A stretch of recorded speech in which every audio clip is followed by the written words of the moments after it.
Okay, we're back, and hopefully we won't freeze up again on this one. A bit frustrating. We completely soft locked during FP1 there. We were doing quite well.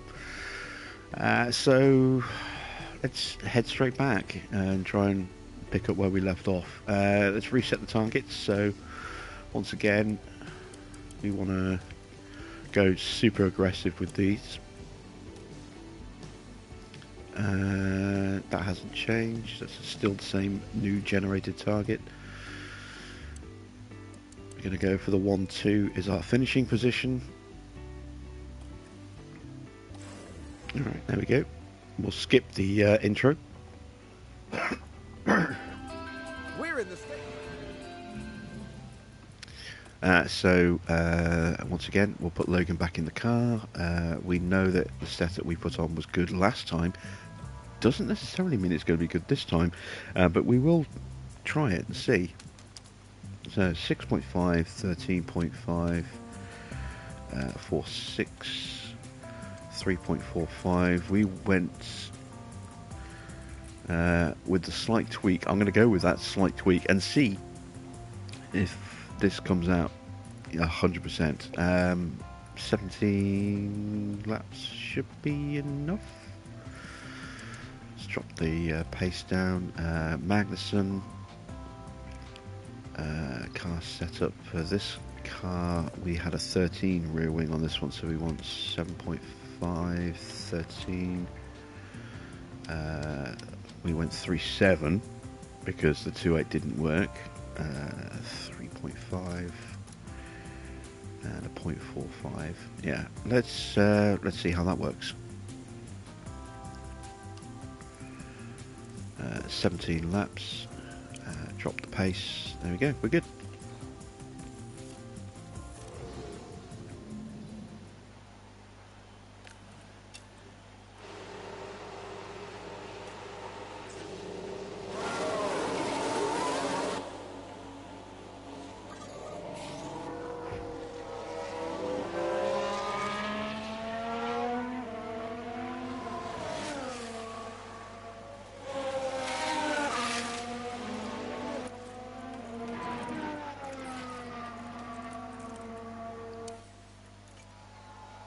So, once again, let's see if Logan has the pace to slightly edge away from Magnussen.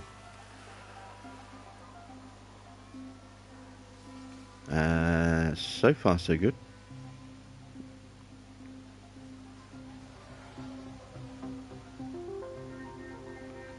Magnussen's slightly quicker that lap. But again, it's encouraging to see that these two are lapping very close together.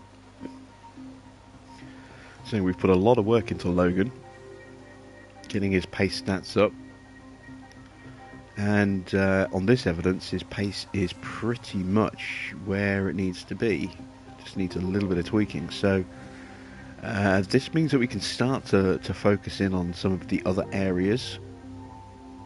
We can start looking at improving his smoothness, his adaptability, his control, you know, some of the other things that are going to make him a more well-rounded driver. And, okay, so this setup is now way off at 79%. Alright, well, let's see what happens with Logan. Has it randomly generated new setups for us? I think it might well have done. Oh no, there we go, 100%, bang.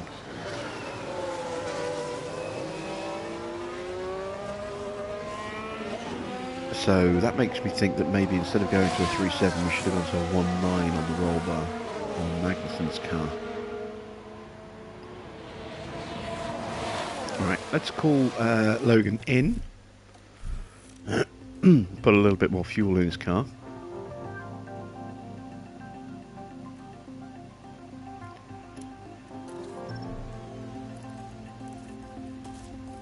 Fresh tyres, there we go. We just want to set them out for a little bit, not too long.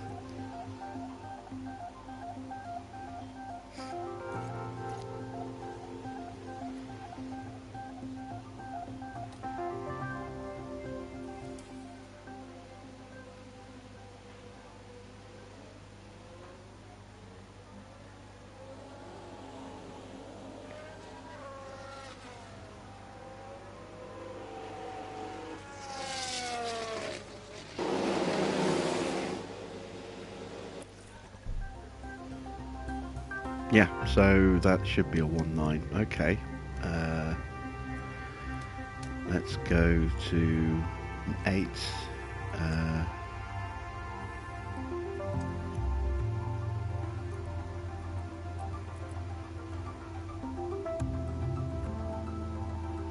Alright. That's looking pretty good, I think. Fresh tyres, confirm. And this is where we locked up last time. Yeah, still got control. That's always a good thing.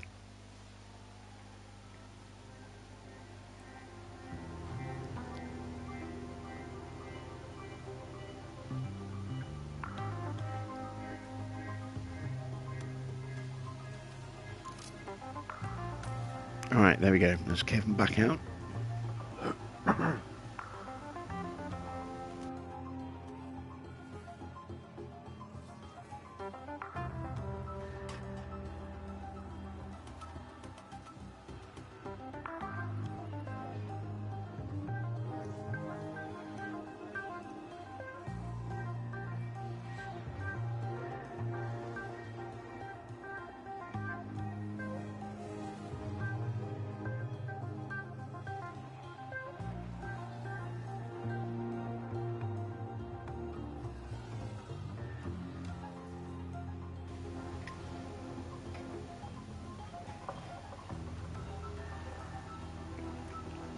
Okay, Logan's been out there long enough. Let's call him in. Just putting unnecessary hours on the car right now. There we go. We have a crash. Copy.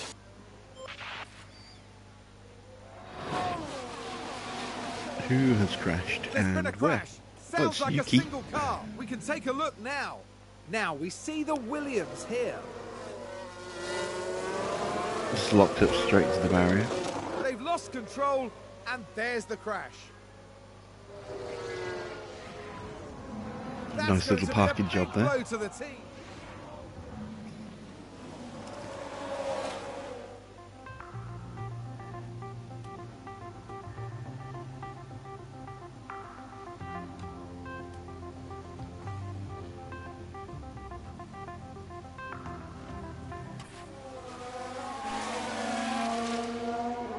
And there we go, 100% with Kevin as well.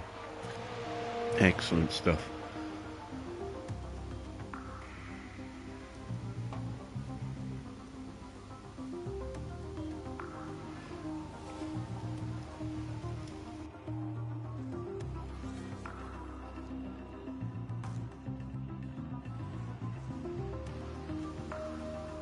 Okay, so assuming that the remaining practice sessions are pretty much drama free, it should be a breeze now to get our drivers where they need to be.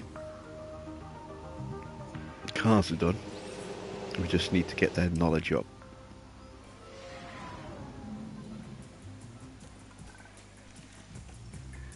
So, let's give Alonso a long run. We're going to go 38 laps of fuel. And Kevin, we're going to go 24 laps. And off we go.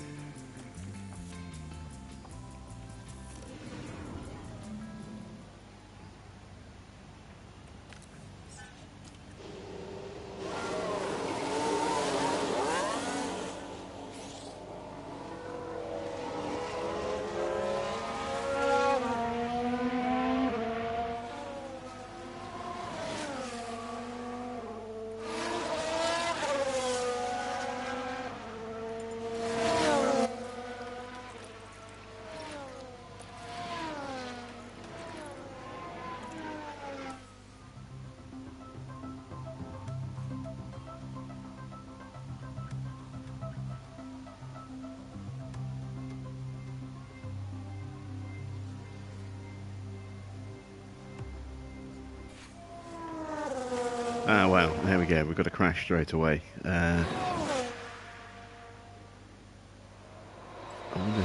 Is it one of the Ferrari? Oh no, it's Stroll. Let's take a closer look. So all the Now usual look at suspects are this. lining It up. was the AlphaTauri driver involved. We've had Yuki Tsunoda have a crash. Now Stroll has crashed at exactly the same There, spot. we see the crash.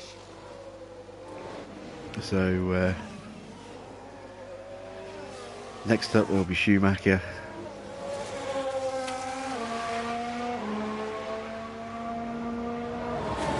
I'll tell you what, for all we mock him, Latifi being as slow as anything, he hasn't really crashed that much, has he? He's still going, just trundling round. It's never him that we look to if there's something that happens.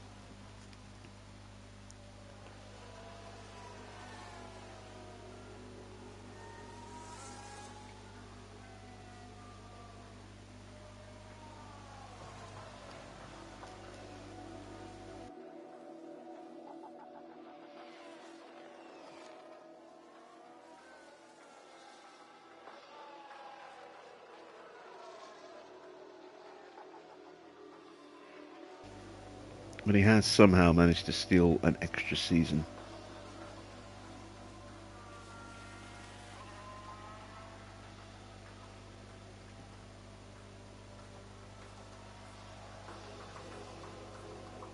That'll change next season when we put Logan in the car. That'll free up Alonso to go ahead and start fighting for a seat in a car, which will have a knock-on effect on the rest of the grid.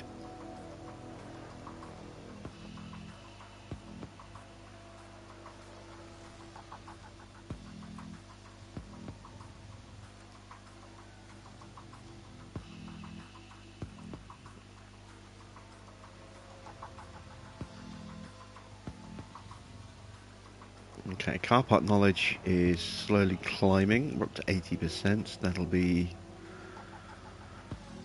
in the 90s by the end of FP3.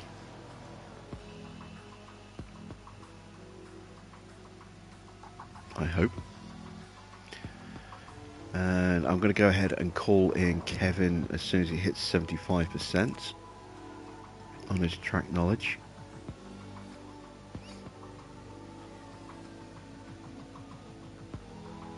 Oh, well, his run's ended. That works out fine.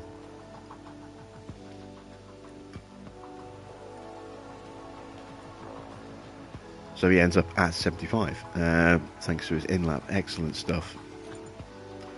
Right, we just need Alonso to keep going.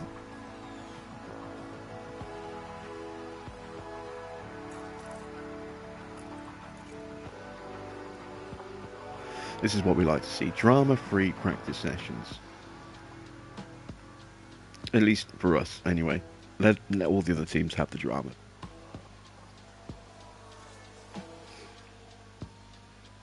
We want our setups nailed nice and quickly. We want our drivers getting the track time that they need without any real incidents, no damage to the cars.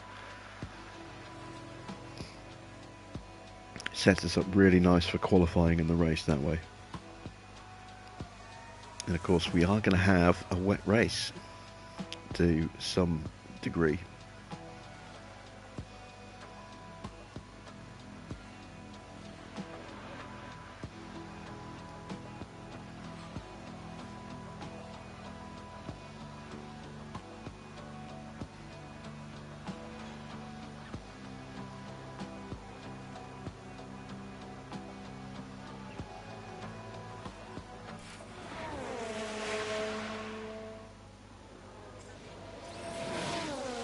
And there we go, end of the session.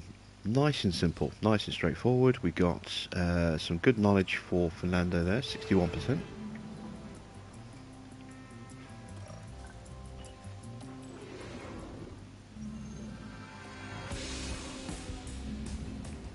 So as we head into FP3, we're going to go on to the mediums for this session. We're going to go with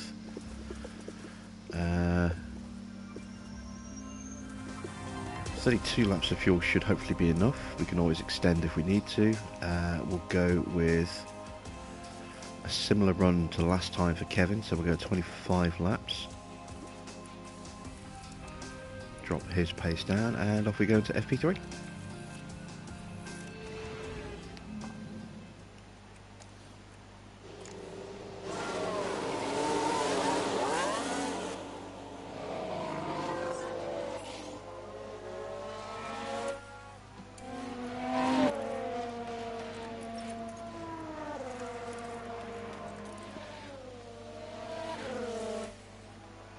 So let's check the predictions. Yep, Kevin's going to comfortably get his track knowledge up before the end of his run. And so is Fernando. Excellent. So we can call them in a little bit early. We are seeing a difference in lap time. That is, of course, because Fernando's carrying considerably more fuel.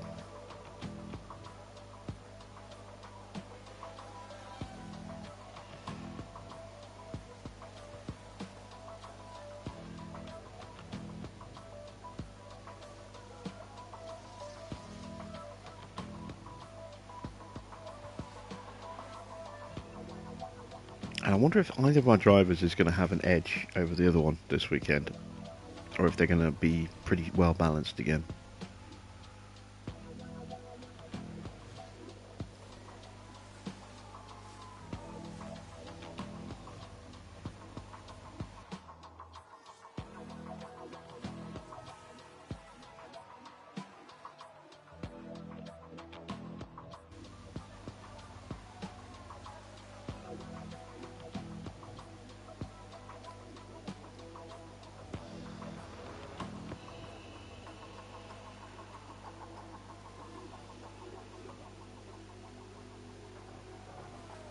Right, my eyes are getting a little fuzzy. Let me get my glasses on.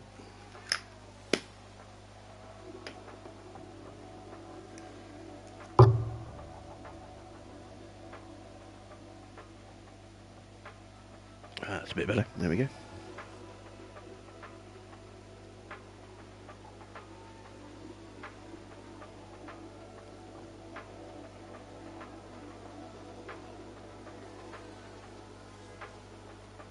Okay, so Kevin has done enough. Let's call him in. No point risking the car now. Fernando needs a little bit more, but not too much more.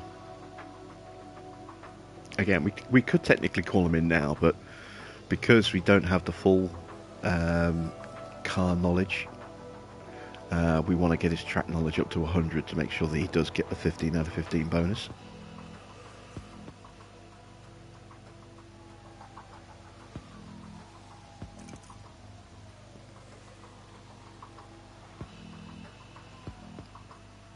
And there it is. So we'll call Fernando in. And there we go. Practice is done for us.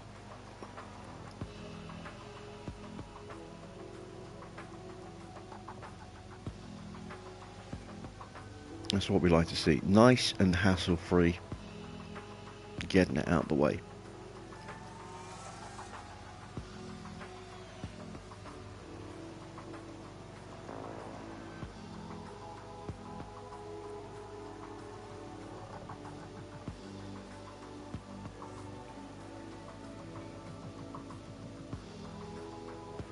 Well, that's a big difference in pace between Tsunoda and Latifi. 9/10 of a second.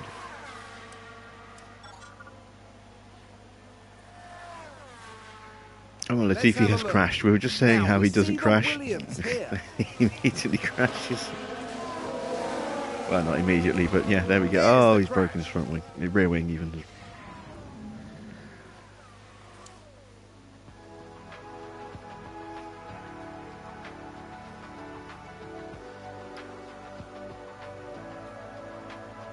Alright, are we going to see any more drama before the end? Stroll has a spin on the first turn.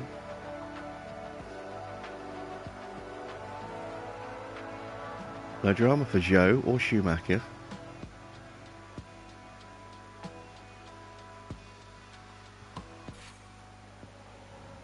Alright, there we go. So the big benefit, or the big benefactor from us having to restart was Vettel, who had that big crash in the session that locked up on us. Obviously he didn't have it this time out. We got the full 15 out of 15 bonus for both our drivers. It's going to make them pretty mighty. Into qualifying we go.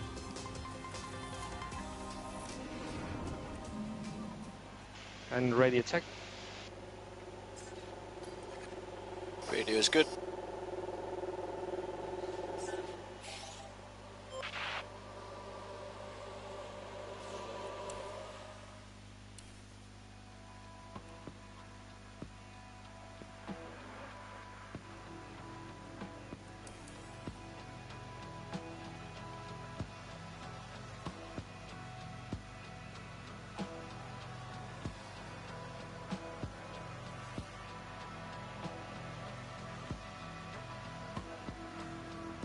So we're going to be sending them out towards the end of the session here, just the one run. It is a bit of a risk. Obviously, we saw with Williams, we made that horrendous mistake where we mistimed it and neither driver actually was able to settle out. We're not going to make that mistake again in a hurry, but it is a risk in the sense that if either driver locks up or spins or runs wide, it is going to compromise them in the sense that they're not going to have time to set a better lap.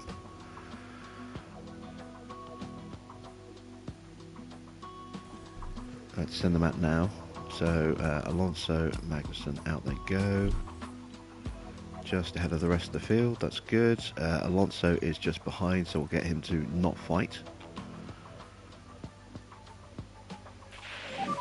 We have had a crash. It's sector 1, that's not going to affect us. That's a Ferrari. There's been a crash. Here's the replay. Okay, here's the Ferrari. Alright, that shouldn't take him out of the Grand Prix. That crash is terrible news for the team. It's going to ruin everyone else's laps. And that was a bit... Perez is in the drop zone. This could completely screw over Perez here. He might not be able to get through.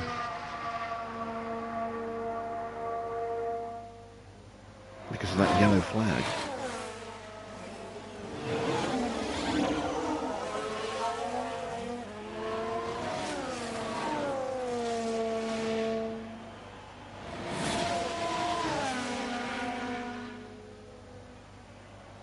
Okay, we go 1 and 2, a couple of tenths ahead of Leclerc, who's crashed. Everyone behind where Leclerc was is going to struggle.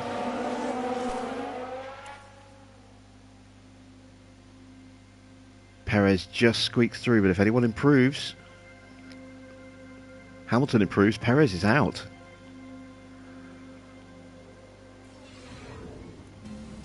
So, first big casualty thanks to that crash there from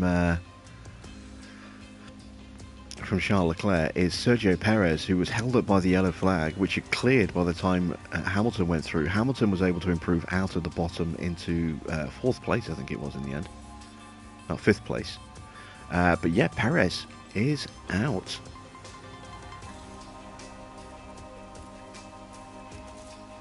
Not good for the Red Bull driver there. Right, let's run some scrub tyres for Q2. We're going to go straight out this time.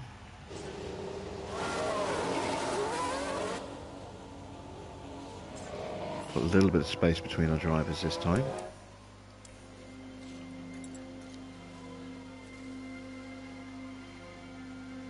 Will we get a clean run?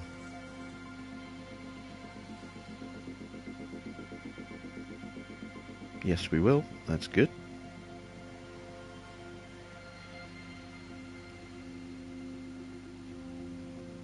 Magnussen is looking a little bit quicker. Oh wow, nearly 2 tenths quicker. Okay, Magnussen seems to have the pace this weekend over Alonso. Let's see if that bears out in in Q3 as well. That's good enough for us to get through, so we'll just speed time up. See if anyone else drops out. You know, before their time, so to speak.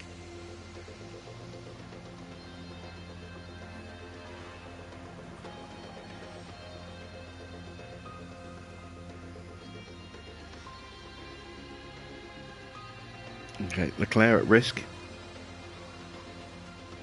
He obviously got held up on his lap. Is he going to spin again?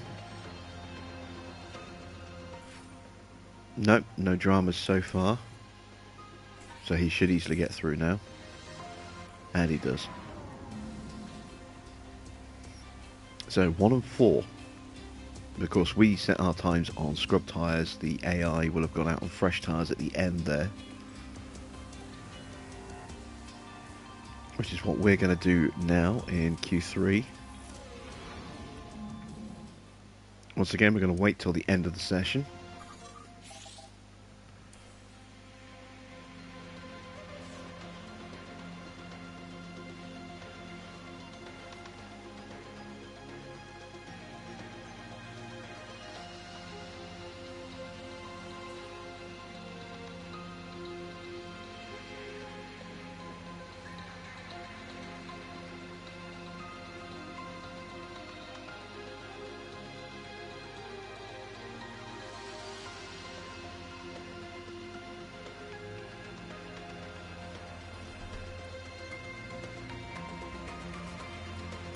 send Magnussen out first.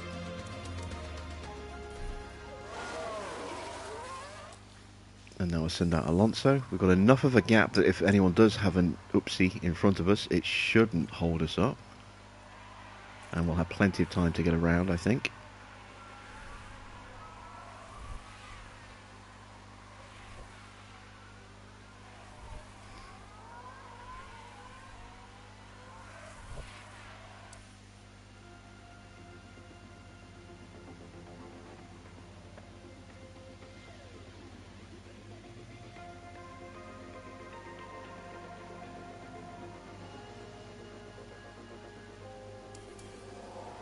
Okay, so let's watch our shootout for pole position here. We'll ride with Alonso, who is the last car to cross the line.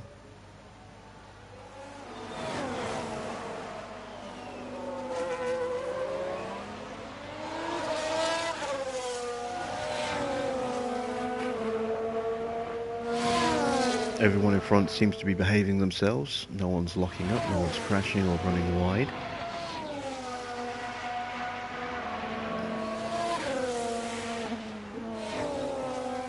Magnussen goes purple in sector 1. Alonso not quite as fast.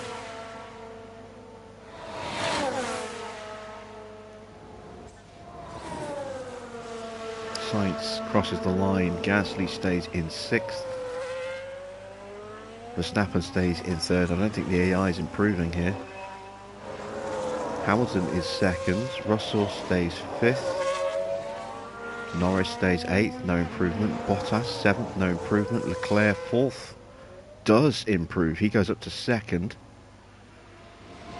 Kevin is looking mighty fast here, double purples. Alonso looking fast as well, but not as fast. Looks like it's Magnussen's pole position.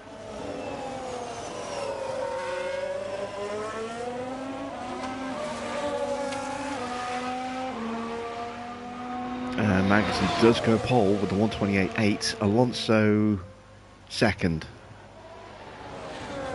A 128.9. And we got 3.5 tenths over Sainz in total. That's pretty fast.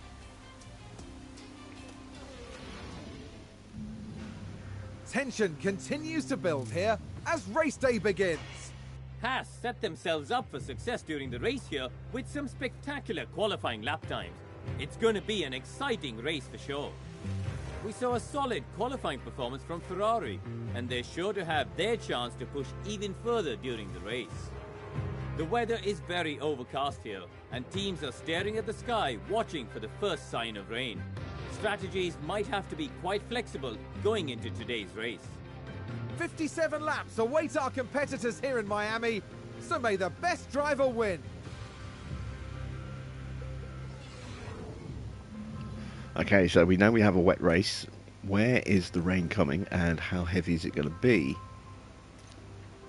Okay, it's going to be, looks like it's going to be interweather. I don't think it's going to get wet enough for full wets, or if it is, it's not, according to that, going to stay wet enough for full wets for very long. So we can throw these strategies completely out the window because they are all useless. And I'm wondering whether we can actually make it to the rain on a set of softs.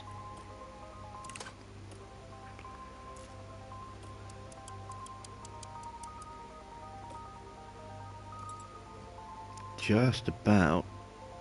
The inters will wear down a lot slower than it's showing there. The inters could probably make it the whole way.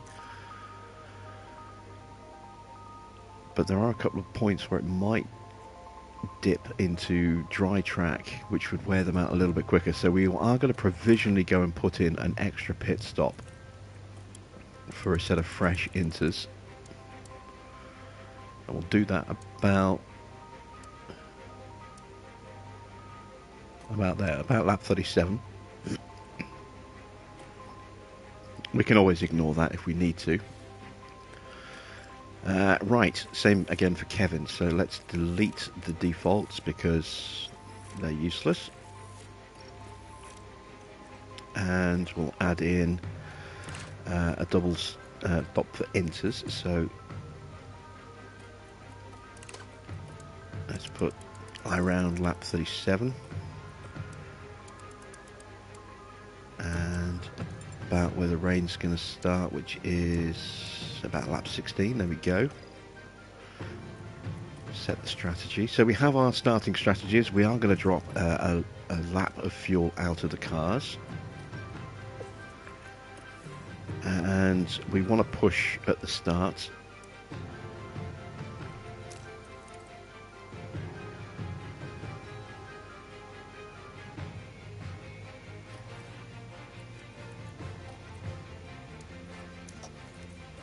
There we go. So, into the race we go. The drivers have now taken position on the grid, and it's looking like a cloudy day. There we see Kevin Magnussen. They're starting today at the head of the pack, but will they be able to stay there? And here's Alonso, the team's second driver. A second place start for them today. They're in with a real chance. Will their hard work pay off today? There's the mechanic beautifully bringing up Alonso's vinyl record connection there. And it's lights out, and away we go. Alright, here we go. Strong start for both drivers. Alonso looks like he's got the better start actually, but too short a run into turn 1. So he's going to tuck back in behind Kevin.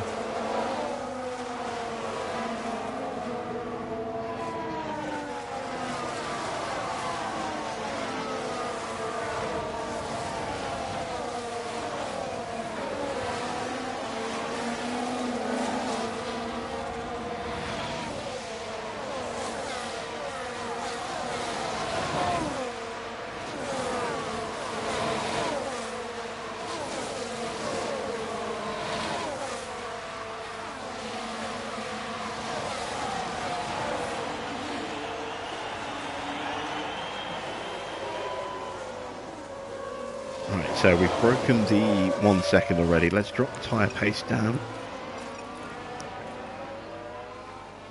We'll continue to use the battery.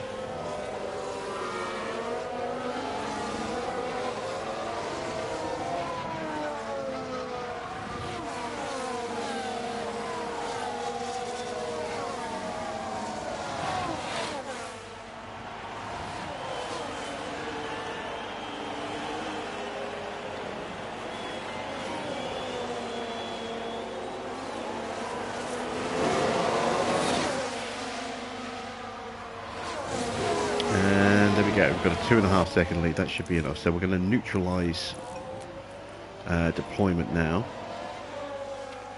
What's everyone else doing tyre-wise? Oh wow, the Ferraris are on hards. That means we're going to open up a really big gap to them really quickly. Hamilton in 5th is the first medium runner. Then Verstappen and Russell also on hards. Gasly on mediums. We could see Hamilton and Gasly moving up slightly. Norris as well, ahead of Ricciardo and Vettel, and then Perez all the way at the back. He's still in 16th. Let's take a quick look at Perez, see if we can watch him try and fight his way through the field as R2 just sprint away from everybody else here.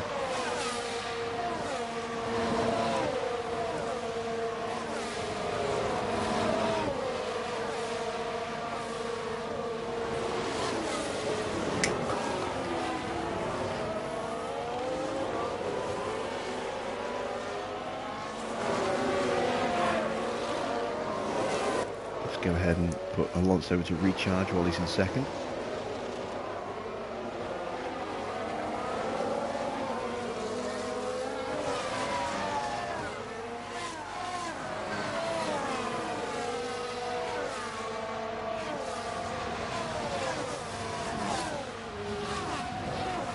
So Perez has definitely got a good car advantage over everyone in front of him for, you know, a while at least anyway. He's got a tyre advantage as well. Now that DRS has been enabled, we should see him start to move through the field, but it's going to take him a while to get back up to the points. The queue he's in right now goes all the way up to 9th to Bottas, and then there's a bit of a gap opening up between Bottas and Gasly. Verstappen is dropping off the back of Hamilton. Hamilton on those mediums, Verstappen on the hards, so Verstappen's getting dropped a little bit. Gasly, we've got to keep an eye on Gasly, see if he can punch his way through to the front of that little train of three that he's in. But Hamilton could definitely be a threat to the Ferraris here.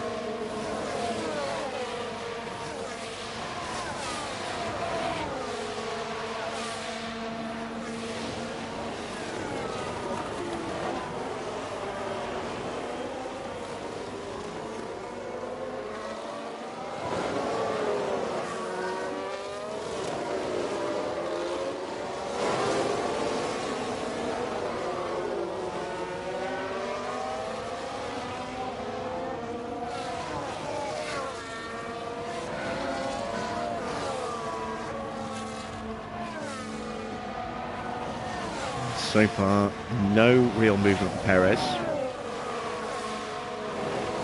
I'm surprised he hasn't had a look up the inside in braking zones yet. Maybe he'll get a good run here.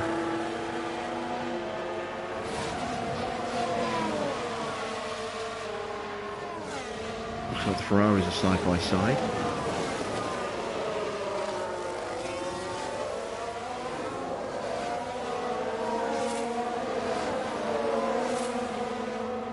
Still no news yet from Frontier as to when the next patch is going to drop. We have a yellow flag.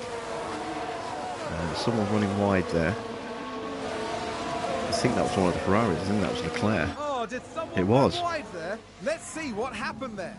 Watch this. There's Leclerc. They've taken So that's let Hamilton through, and now they're and that paying means the he price. should now get a run at Sainz, because Sainz will not have DRS, so Hamilton should quite quickly move himself up into third. And there we go, there is the overtake. Hamilton gets third place. So is he going to be able to drop the Ferraris?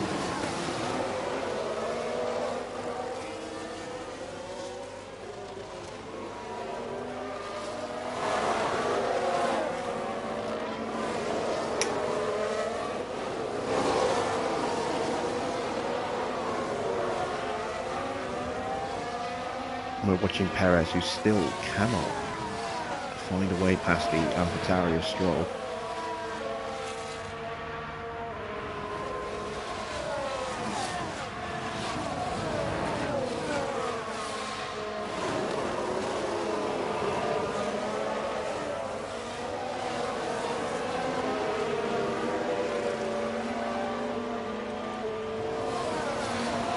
Norris has moved ahead of Bottas to head this little train now.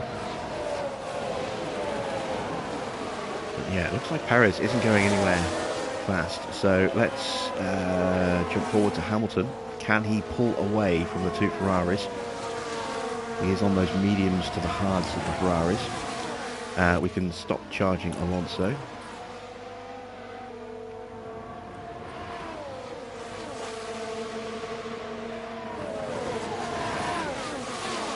Binotto leaving his position at the end of the year. Yes, I can't help but feel that Ferrari have nudged him into that retirement announcement. I think it's a mistake. How you doing, White Yardie? Good to see you. I do think Binotto should have had one more season. Ferrari have just operated with this culture of fear for most of their history, really. I mean, the last time, obviously that's something that Binotto's been trying to undo. So there's a no-blame culture for when, if a mistake is made, no one person or no one department is targeted. There's no mass sackings.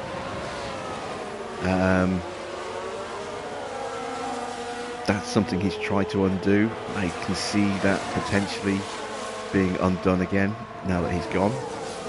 The last time they had that kind of culture of fear was with Arriva, Maurizio Arriva Bene. There was very much a culture of fear, and you saw you know, the inconsistency and the drama with Ferrari at that point. Before that, the last time that there was a no fear culture, when it was a, you know, the kind of thing that Binotto's been trying to reinstill, was when Ross Brawn and Jean Todt were in control of Ferrari, and they were utterly dominant.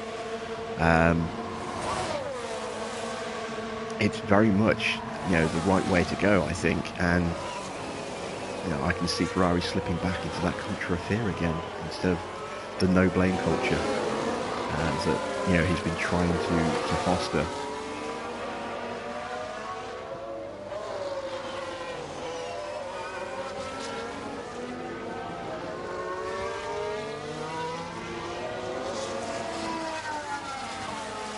So still not able to get past Magnussen. Maybe he will at this DRS section. We do need to get Magnussen charged up, so let's go ahead and encourage the overtake. And charge button on, charge button on. Copy that.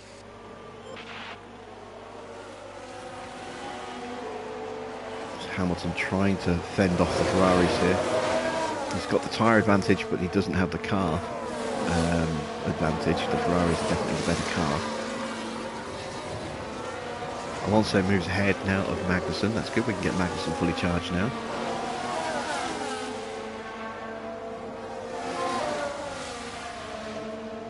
Be interesting to see who does actually take over from Binotto. I mean, the rumours and speculation were that it was going to be Freddie Vasseur was being lined up. And of course, Ferrari then came out and strongly denied and backed Binotto. In footballing terms, they gave him the dreaded vote of confidence, which usually means that the manager's getting sacked within the next week or two. And a week later, Binotto tendered his resignation. So, yeah, the dreaded vote of confidence did hold true in this respect. But Ferrari have only just started to identify a potential replacement, so that suggests that Vasseur wasn't lined up. So it could be anybody. I don't think Vasseur would necessarily be the right person for Ferrari. Obviously, he has a great relationship with Charles Leclerc, given that Leclerc used to drive for Vasseur, but I don't think that's enough. I don't think he's done enough at Alfa Romeo to show that he is the man for taking Ferrari forward. Stroll there with, not Stroll, sorry, Sainz, with a really bad exit, just basically coming to a stop. And now Hamilton has got a full DRS zone free. It's basically broken the 1 second to the Ferraris. So, unless the Ferraris can start leapfrogging, we might now see Hamilton be able to use those tyres to pull away from the Ferraris.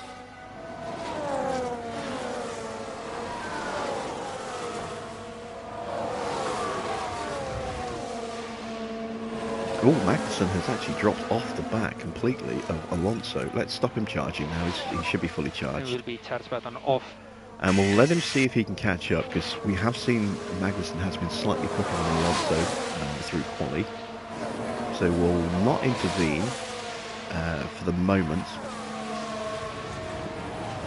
and see if he can catch up. If he can't do it within a couple of laps, we'll give him a little nudge. No, I don't play Farming Sim anymore. I'm still on the fence. I might be picking up a copy of FS22 if it comes on sale in the Boxing Day January sales. But yeah, I haven't played Farming Sim for a few years now.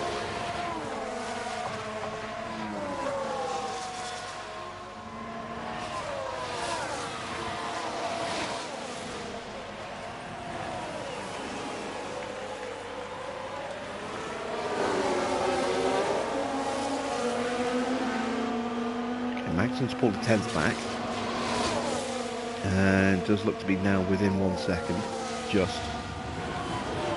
So no intervention from us needed. Those two will get back into sequence with each other. The Ferraris are doing their best to work together to stay with Hamilton.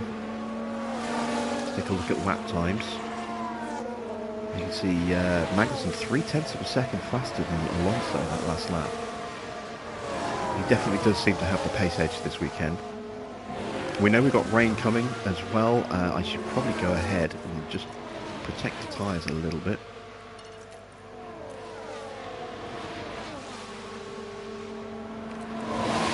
Given that we have got a big gap to Hamilton here. We should slow down. Copy that.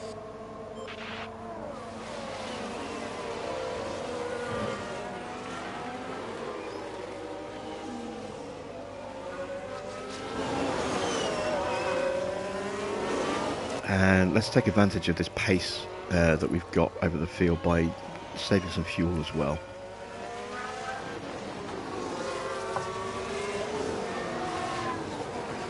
We don't want to let that gap to Hamilton get too small. While we have a gap like this, it does mean we can get in and out the pits without being held up by any of the teams when the rain hits.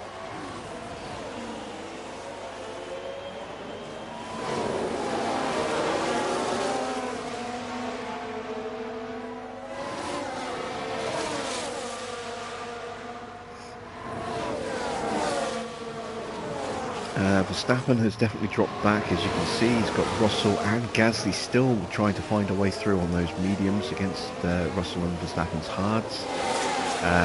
The gap to Bottas has opened up, and look at this queue here. Norris, Ricciardo, Ocon, Vettel, Albon. Perez has finally got past Stroll. It's taken him a while, but he has done it. Stroll now in danger of dropping off the back, actually. And then it's a bit of a gap to Zhou, who's isolated, and then Schumacher's even more isolated, and then Tsunoda and Latifi also isolated. Those guys all running on their own, and they're going to struggle to make any inroads without a DRS train to pull them along.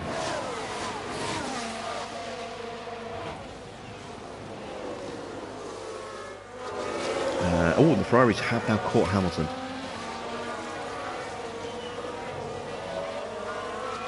So we might see a move from Sainz here.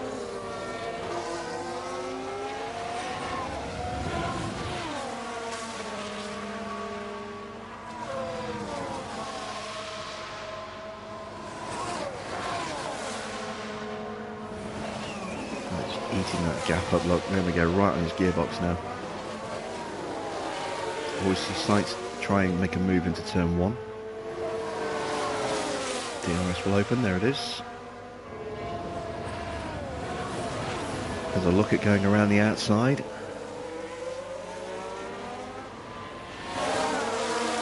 Hamilton trying to fight him off.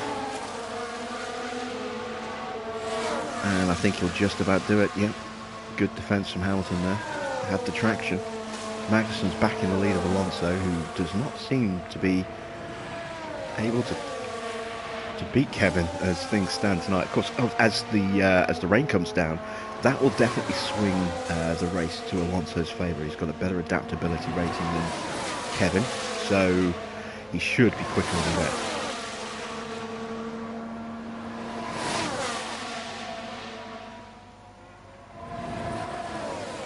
So it's by no means a done deal for Kevin here. He's going to have to work hard to hold off Alonso when the rain hits.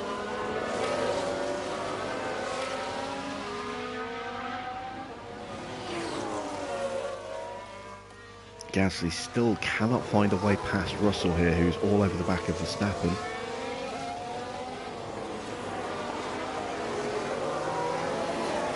Cannot use the pace of those tyres against Russell because Russell's getting the DRS on Verstappen.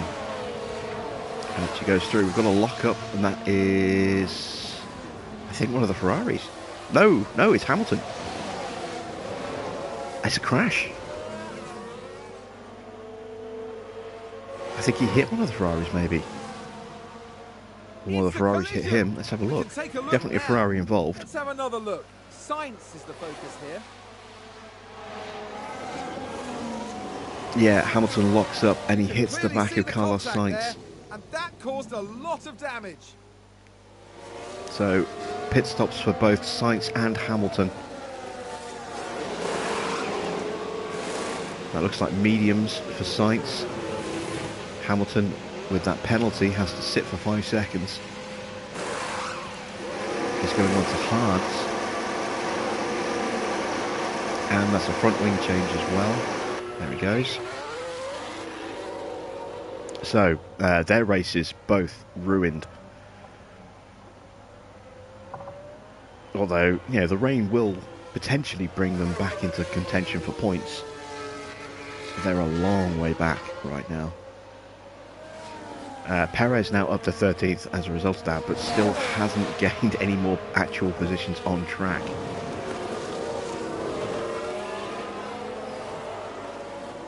Still stuck behind Alex Albon here.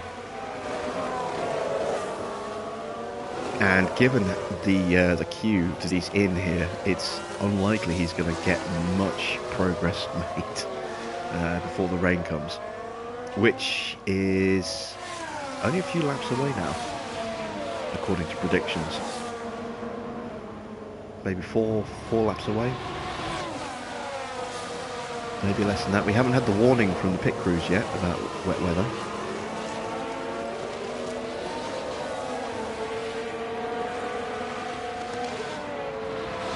Leclerc now on his own in third, 4 seconds ahead of the battle with Verstappen, Russell and Gasly. That'll hurt Leclerc to a degree. He won't be able to make much in the way of progress against us once we stop saving fuel, because he won't have that DRS to help him out. And the cars behind could theoretically start to close the gap on him, because again he doesn't have the DRS to neutralise their pace.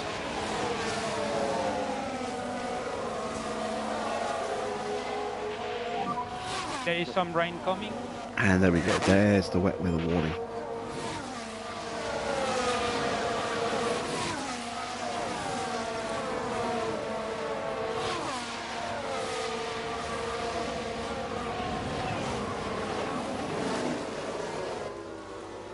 Stroll has been dropped off the back of this train now.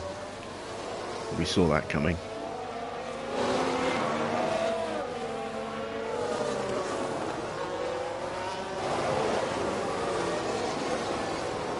Okay, we're going to stop saving fuel. No lift off needed. You are doing a good job. Copy. Leclerc's been taking a fair bit of time out of us while we've been, cruising. Let's see if we can open that gap back up again.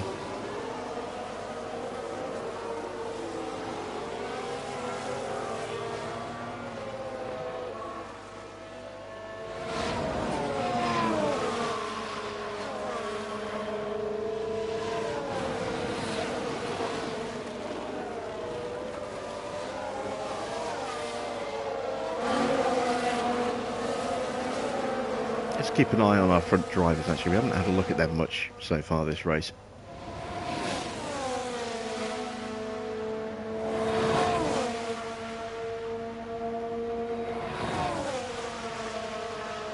As Alonso sweeps around the outside of Kevin on the approach to the Mickey Mouse section. Oh, and the rain's starting already. That was quick. Okay, so let's go ahead and call in both drivers.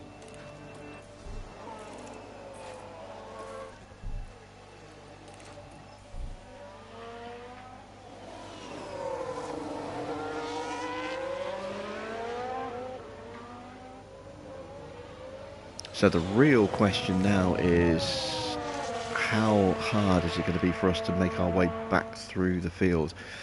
We've got that huge queue from Norris in 7th all the way down to Perez in 13th. That's going to be a nightmare to negotiate if some of those cars, or most of those cars, stay out.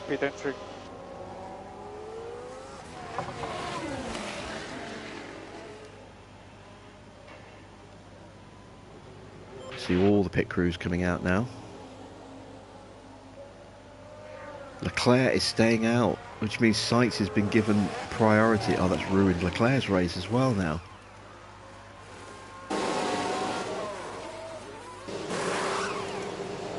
There's the double stack.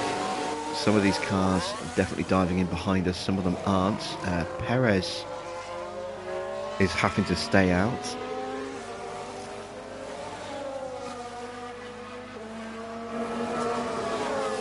So Alonso gets out in third, doesn't lose much in the way of time. He's stuck behind Russell right now. Magnussen gets through past Norris. So we managed to avoid the worst of that traffic. And you are doing a really good job. That was pretty crucial.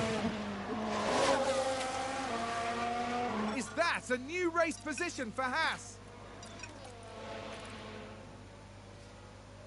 Let's up our pace ever so slightly while we have this advantage. Russell's still stuck behind, Alonso's still stuck behind Russell. And you can see how quickly Magnussen just made up that 6-second gap in the space of a straight. This is where we're being hurt here.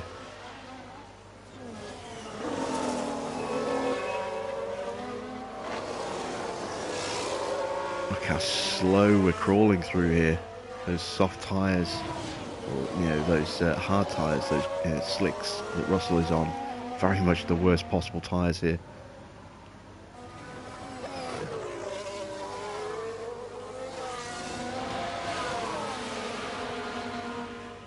And there we go.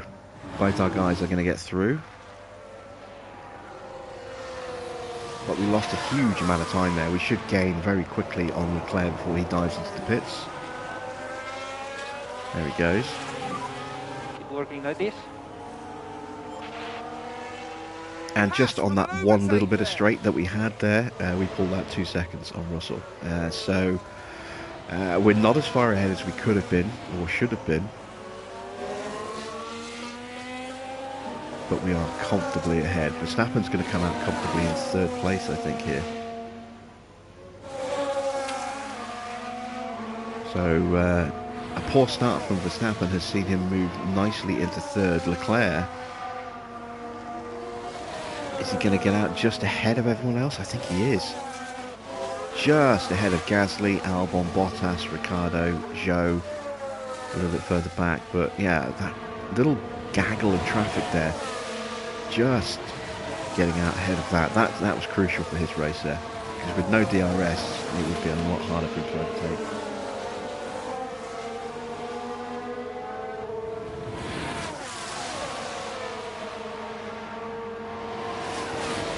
Let's keep an eye on Leclerc for a moment.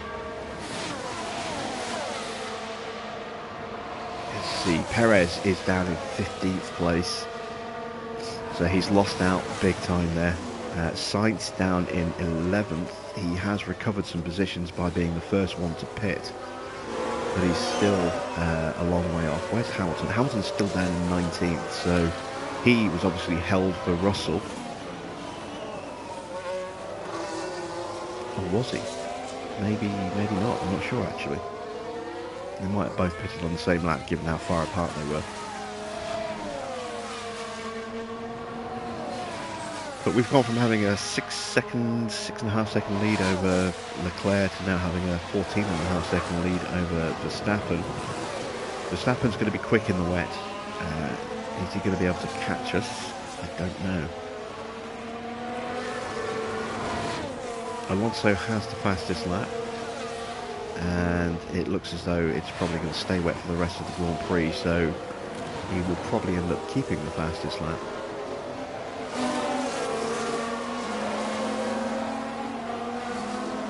Will he be able to neutralise the dry weather advantage that Kevin has had with his wet racing skills? I just hope they don't hit each other.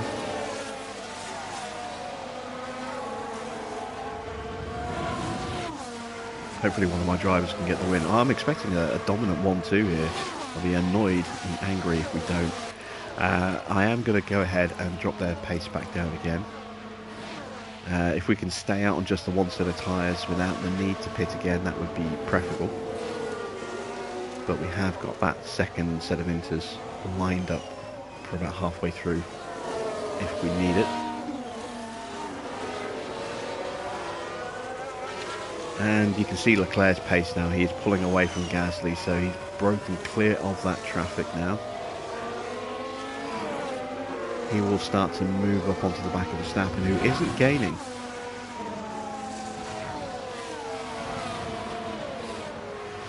So despite Verstappen's skill, he's not really able to utilise the biggest strength of his car in these conditions, which is his top speed.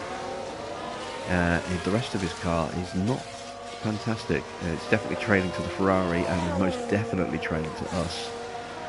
We are absolutely mighty in cornering.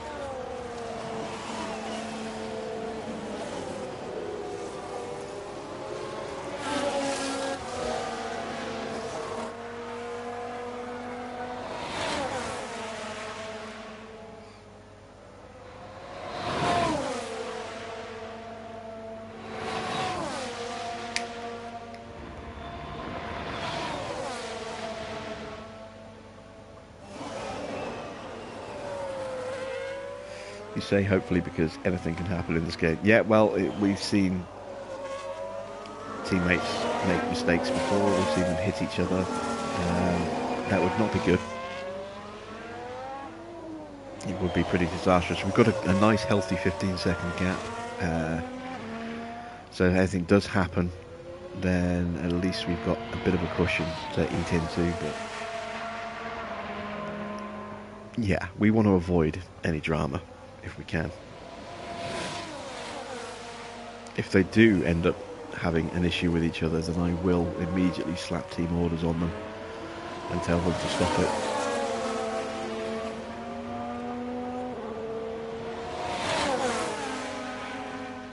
But for now, we are going to keep the open racing policy. Let them fight each other.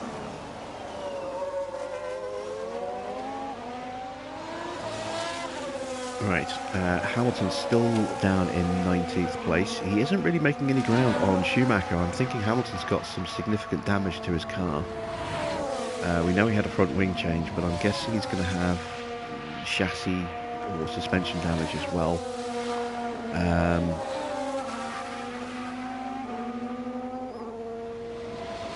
He just isn't making any real progress on Schumacher there. Perez is still stuck behind Verstappen, behind Vettel. Let's see if we can see him make a move.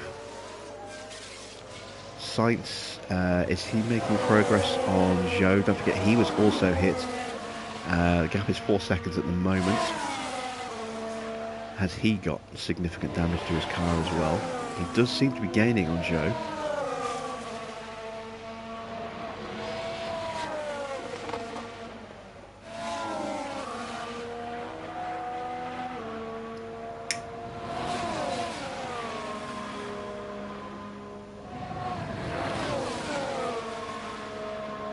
Perez is going to have to do this the hard way. No DRS to help him out, and Vettel is good in the wet.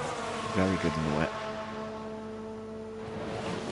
So he's going to make that Alfa Romeo very wide.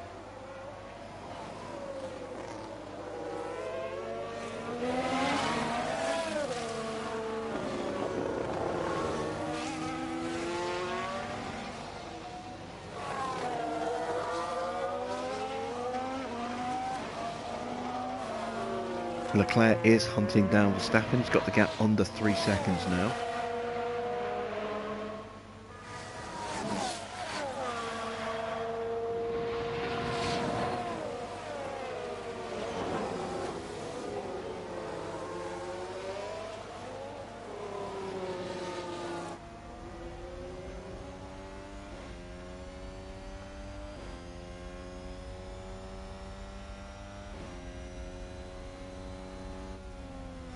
Or is he going to go around the outside? No, not brave enough under the braking.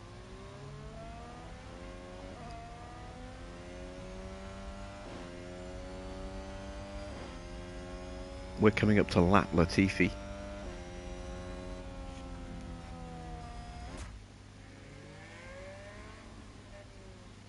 He should dive out of the way.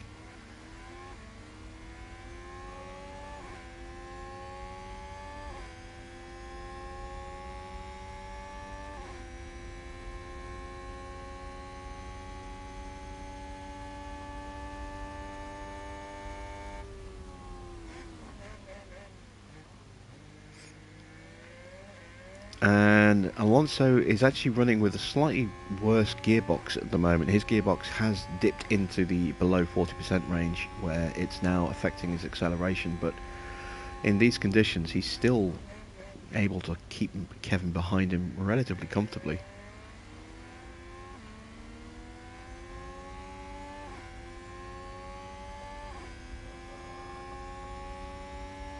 Oh, here's something for you while we're in a wet race. What do you guys think about F1's decision to investigate putting wheel arches over their cars for extreme wet conditions?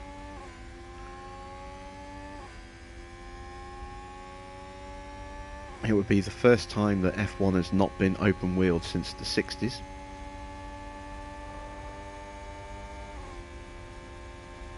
But it would literally only be for extreme wet conditions. The ghost of Spa 2021 is definitely haunting them here in that respect. You know, the farce that was the Belgian Grand Prix, where they did 2 laps behind a safety car and then called it a race. It's something that would be used in extreme conditions only. We would maybe see it once or twice a year, if that, and they would be a bolt-on modular kit.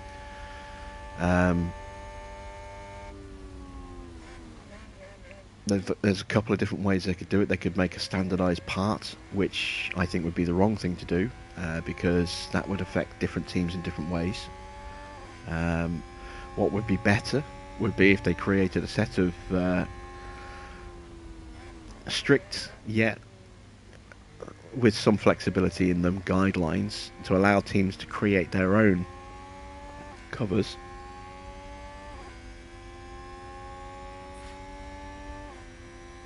So that it doesn't have a big effect on the spray. We've had a lock-up from Schumacher, I think. There was it Zhou? So there was a crash? No, it was Zhou. Zhou crashed. Let's take a closer look. So this was the Aston Martin.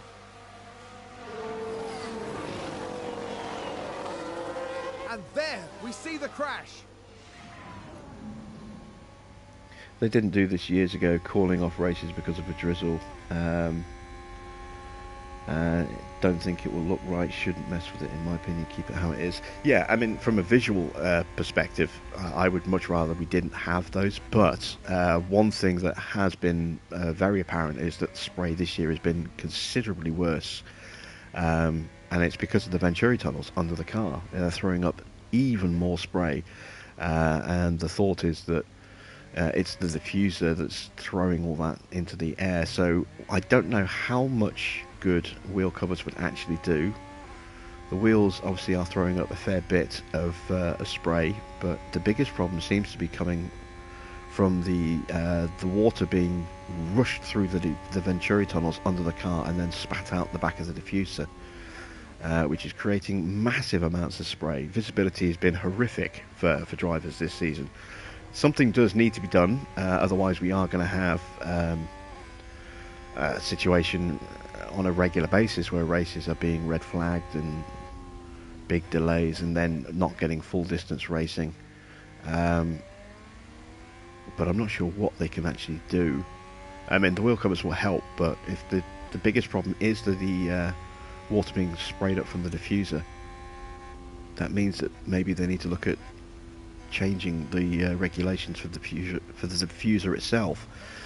But they can't really do that without crippling the effect of the diffuser. Yeah, it's going to be a mess to try and figure out. The track is drying up a bit, as you can see. We're down to just 1.2 mil and falling.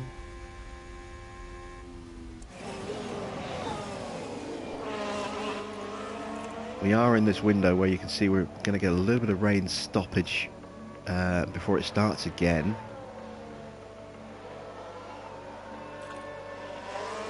Is this going to push the track into dry conditions?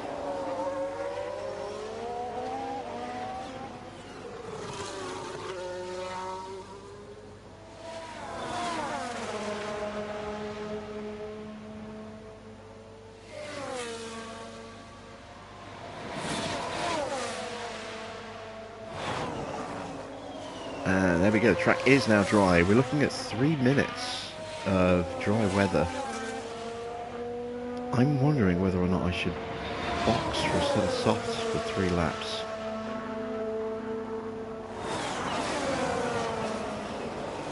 Or whether we should just tough this out. Let's see if anyone else pits. We've got an advantage on track at the moment. Does anybody pit?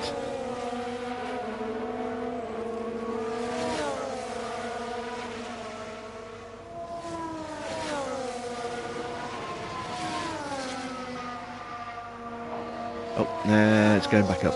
Nobody's pitting, and the weather is starting. Well, the track water is starting to go back up a little bit. I wasn't going to pit if no one else was going to pit. But we have got some DRS now because we've dropped below 1 mil. So we might see a little bit of movement briefly on the track.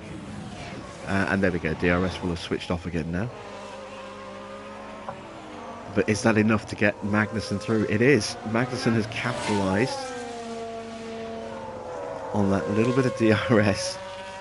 Actually, we might still see a little bit more DRS. Let's see. Is Alonso going to get it back here?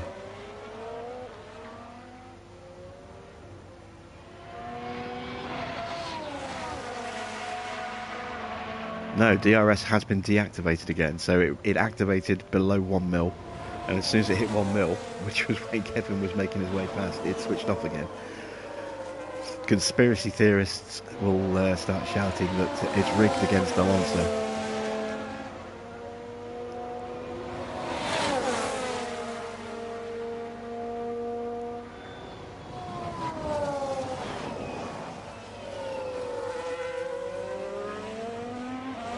Yeah, so as I say, from a purist point of view, I wouldn't hate to see wheel covers introduced. From a safety point of view, if it does prove to be a significant safety step, and we are talking about just something that would be bolted on in extreme wet conditions, so maybe once, maybe twice a season at most,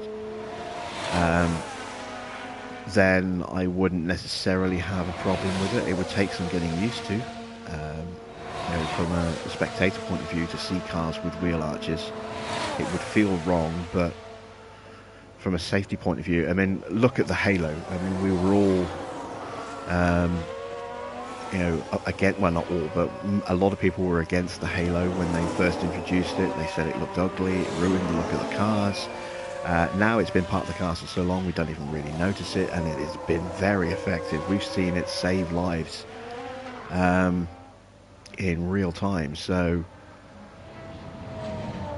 it might just be one of those things that we adapt to and say, okay, yeah, we understand the need for it, and it looks a bit bad and doesn't, you know, it doesn't suit the look of the cars, but after a few uses, we might just, you know, forget all about that, and it just becomes part of the car.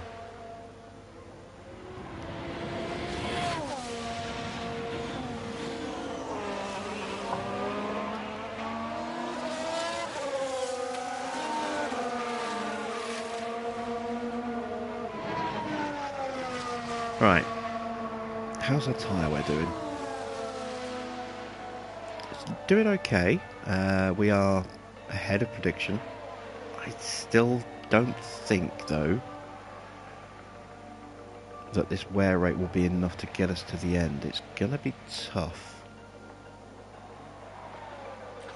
We'd need to really stretch these, and the track has dried up again. Okay, is Alonso going to get DRS? No, it's gone back to wet again.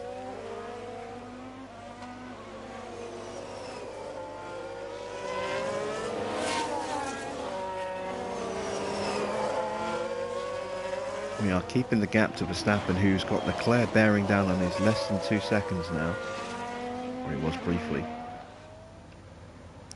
Perez is finally past Vettel. He's up to 13th, 5 seconds off the back of Ocon.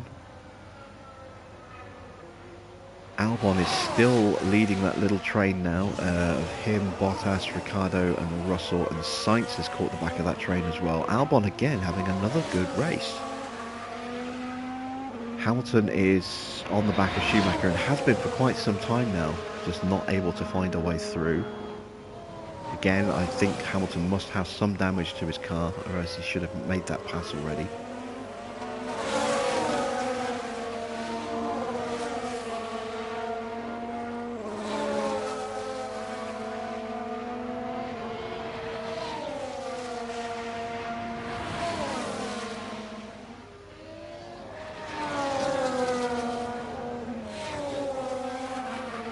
And now the track is definitely getting a bit wetter again.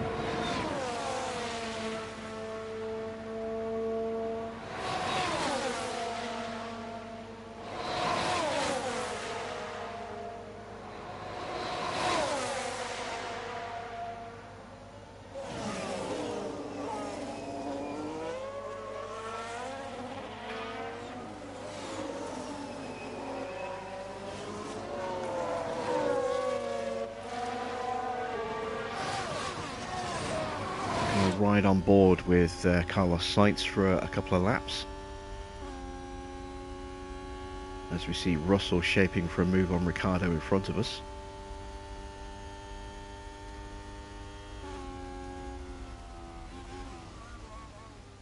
Trying to force his way around the outside here, that's tricky to do, and he has to back out.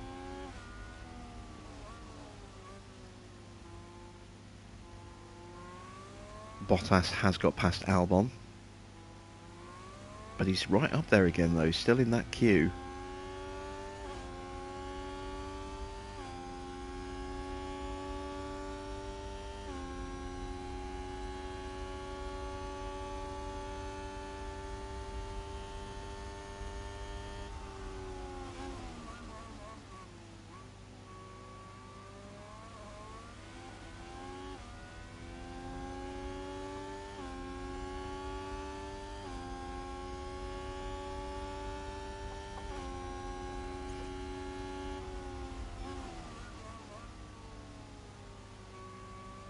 One other thing we need to consider as well, Anthony, them not calling off races years ago because of a drizzle, is cars are a lot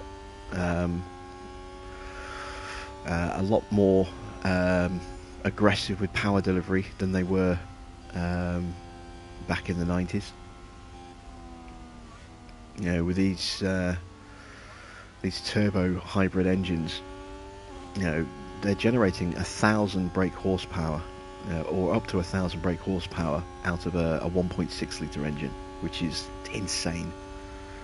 You know, the torque that they can generate and the rate that they can accelerate is scary in comparison to the old V8s and V10s.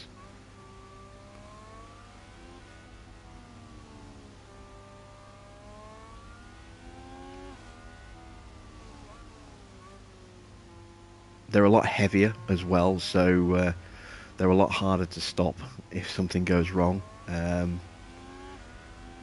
got a lot more weight and inertia behind them than they used to.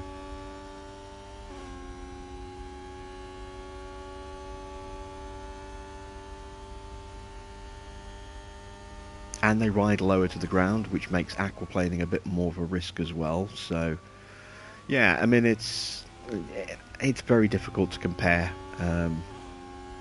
different eras because of the way the regulations change and the way it has an effect on the car's size and design and performance.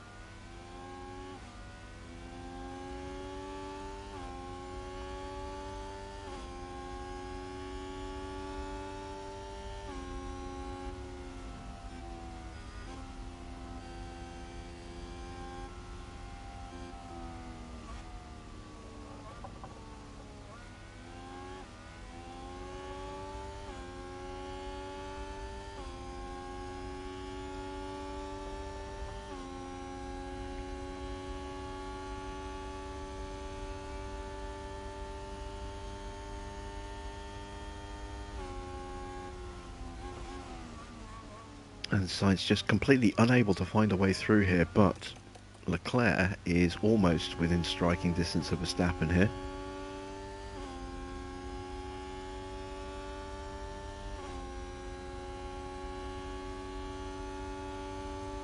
Hamilton is still stuck behind Mick Schumacher.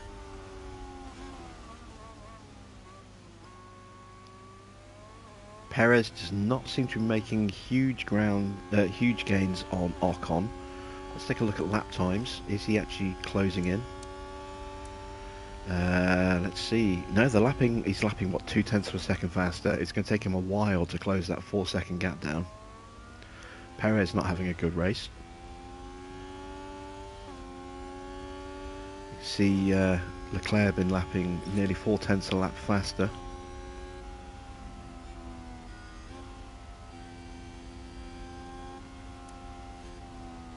And is now inside 1 second as the track looks like it's going to start drying up a bit again.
Oh, and Hamilton has finally got past Schumacher. I've just noticed that. Okay, so let's see if he can pull away. And how much he can pull away by. See what his lap times are now that he's got some clean air.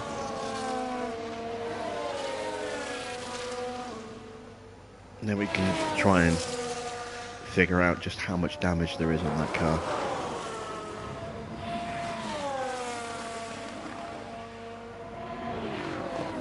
Without really doing anything, we've increased the gap to Verstappen by about 1.5 seconds. And look at this now, Leclerc all over the back of Verstappen now. Oh, we've had a spin. That is Gasly, I think. It's a spin. No, it's Ocon. I got the wrong. Let's have a look. The wrong Alpine have a there. watch of this. Looks like Ocon. Oh, that's a very clumsy spin. Well, that certainly is going to allow Perez to close up, as you can see. So now Perez has got to try and make his way through. It's a 10-second gap back to Norris now.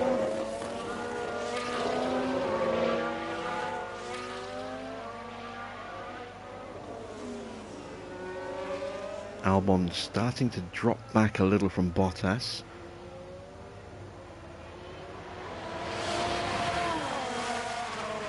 I don't know if Ricciardo's got more pace than him, but you would have to say that Russell and Sainz definitely have more pace than Albon here.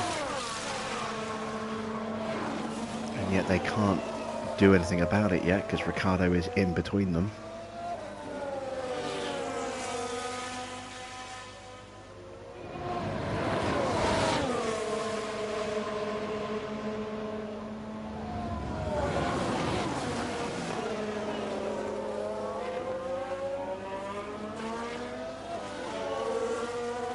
Okay, and Hamilton's actually pulled out 2 seconds on Schumacher, so he's definitely got more pace than we've been seeing in his car. See, last lap he was faster than Zhou by 0.7 of a second. He's lapping faster than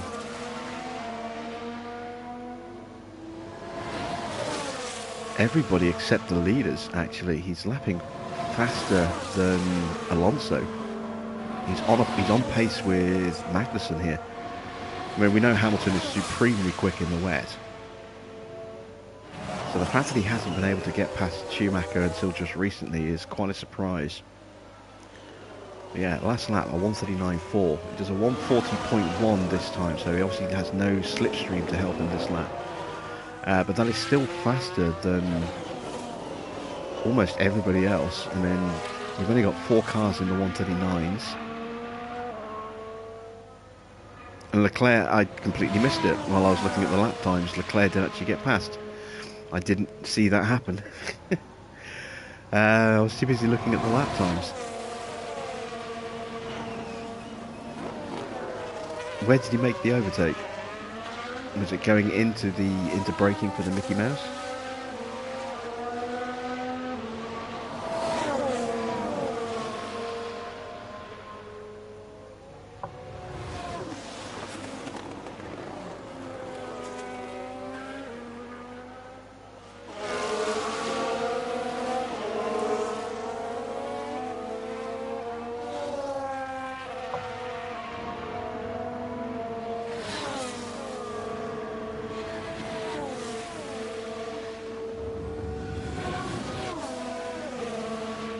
Should see Leclerc start to pull away from Verstappen now.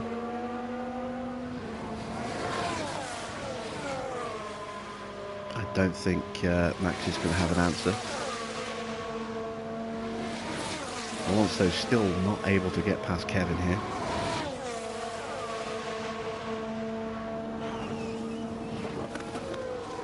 That little bit of DRS for that one lap that gave Kevin the advantage has certainly paid off for him.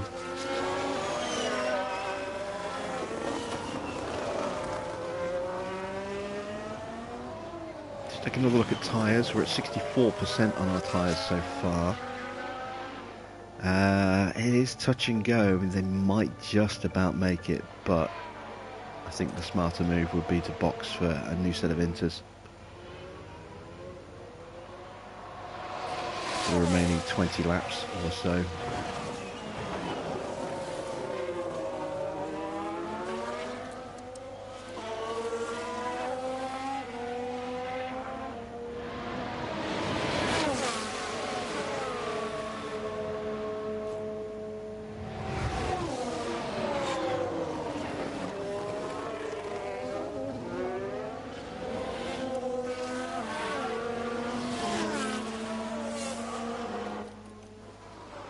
Albon is definitely falling off the back of Bottas ever so slowly, but it is happening, and he's still holding up Russell and Sainz. You see Ricciardo stuck in the middle of these guys. Doesn't have the pace to get past Albon, but is definitely a little bit quicker, I think. And Sainz and Russell just, you know, at the complete mercy of these two in front here. Perez has still not got past Ocon.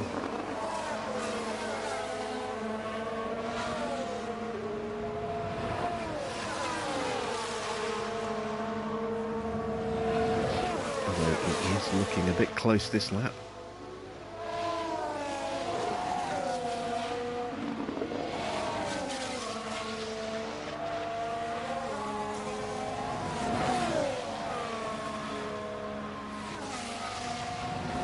And Leclerc now the fastest man on the track at the moment. We're still protecting both the tyres and the engines with a slightly reduced pace. We've got a nice big comfortable lead, so we don't need to panic about that. As Perez trying to force his way through. Can he make the move stick? No, he can't.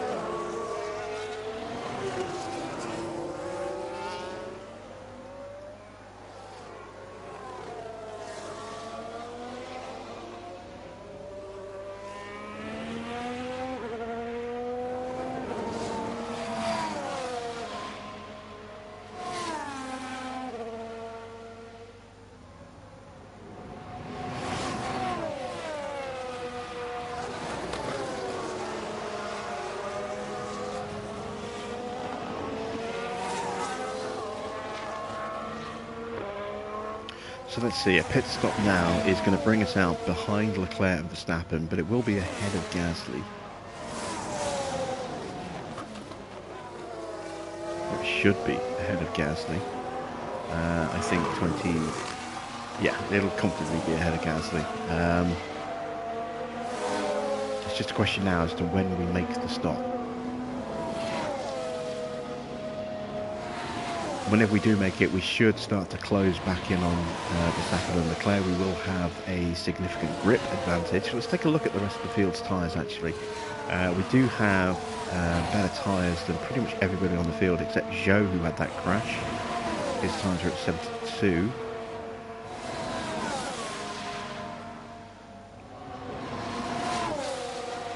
It does look as though some drivers are looking after their tyres a little bit better, looking to try and stretch them for all the to go to the end. We may see some late changes.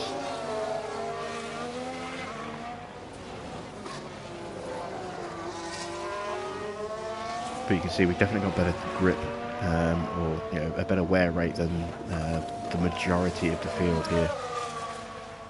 Nobody behind us until we get to Vettel has actually got tyres in slightly better condition than us, and even then that's negligible. Joe and Latifi are the two that are looking after their tyres the best at the moment.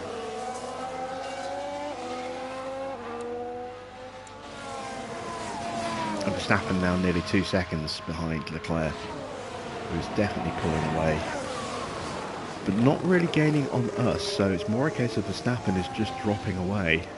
The gap is still about 16 seconds.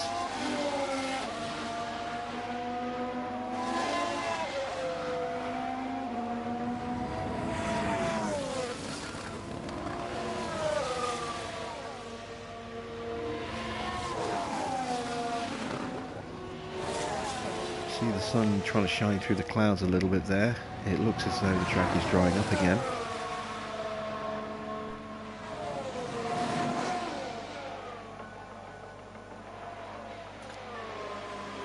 Next lap is when we had initially planned, or this lap actually is when we had initially planned to make the pit stops.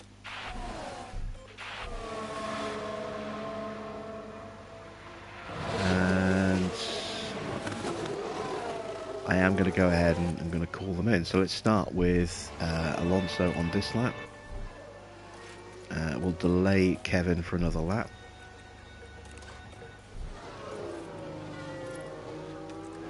No point double stacking when we've got such a big advantage like this. All that will do is force a gap of about 5 seconds between our two drivers unnecessarily.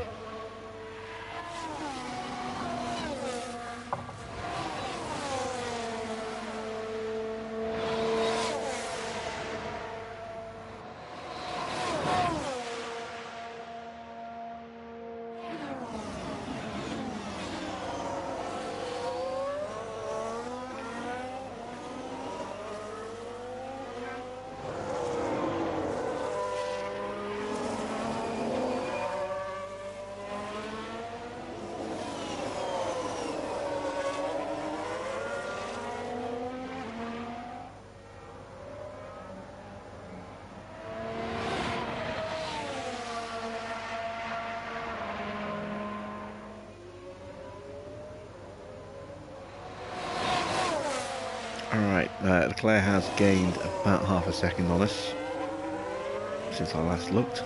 So let's get Alonso in the pits. Okay, pit lane. Get some fresh rubber on that HAAS. Kevin will be in next lap.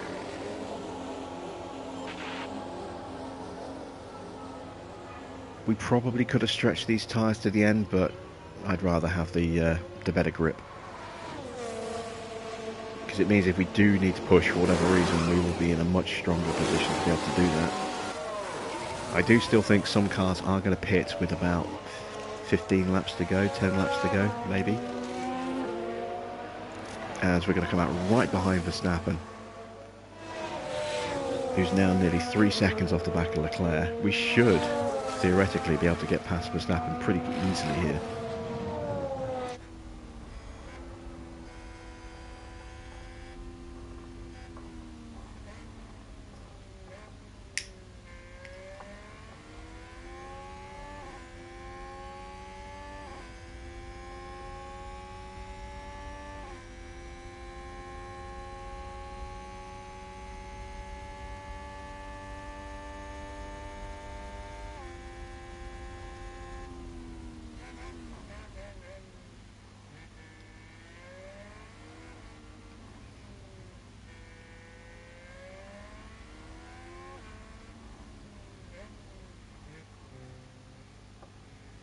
And already we're all over the back of him.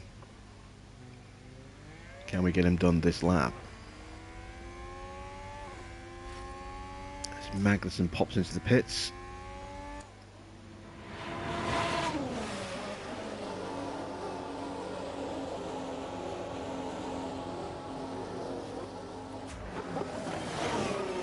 Alonso can't get him under braking.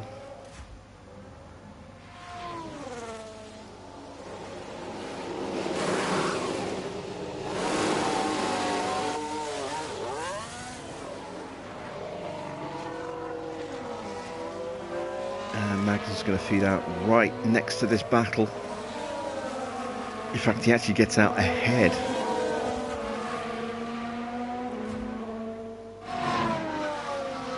So he's kept track position. I didn't think that was going to happen. I think Alonso definitely got held up. You see, he's desperately trying to find a way through. Let's give him overtake.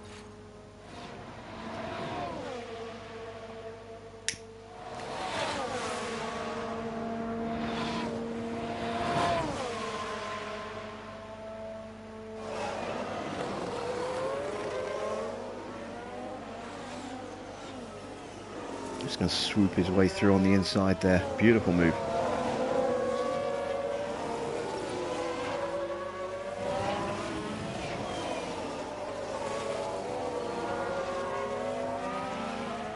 Haas with an overtake.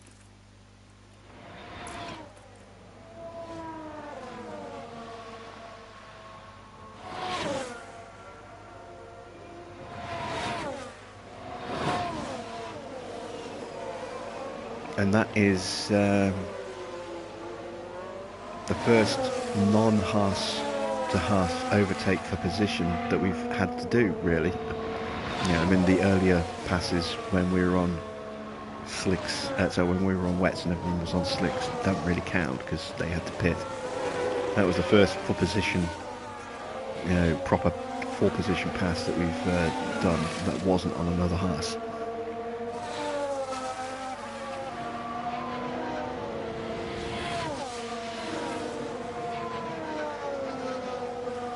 Alright, so let's see. Can Alonso use his wet weather skill to close that gap to Kevin?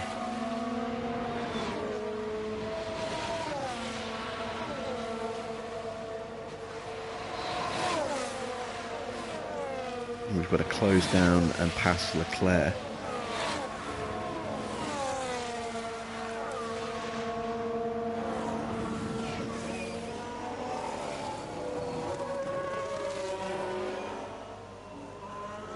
Let's see what lap time Kevin can do across the line.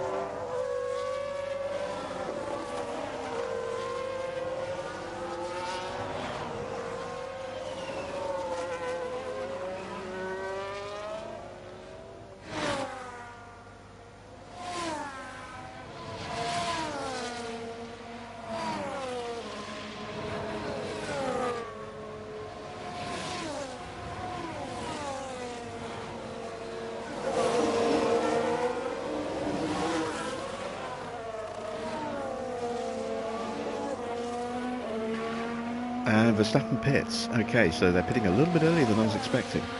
So Verstappen is into the pits. Maybe that's in response to us having pitted. We did 139.3 against the 140.4, so we gained over a second on Leclerc that lap. Alonso a couple of tenths, well, tenths and a half back. Okay, so Verstappen could benefit from fresh rubber here, but it depends. He's going to come out behind Bottas. Can he get out ahead of Albon? Oh, in fact, he managed to just squeeze ahead of Bottas coming out the pits there. That was crucial for his race. Now, how long will Leclerc stay out for? Leclerc's tyres are at 48%. If Leclerc stays out for another few laps, we could see Verstappen close back up or even pass him again. Magnussen now almost on the back of Leclerc here.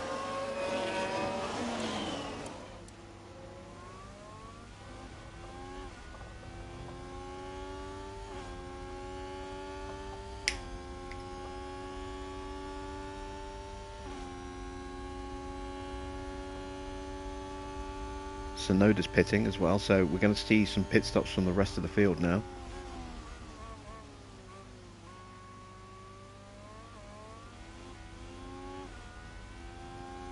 Leclerc stays out. Okay, so what about Sainz? We know Sainz had priority over Leclerc last time. Is he going to pit this lap?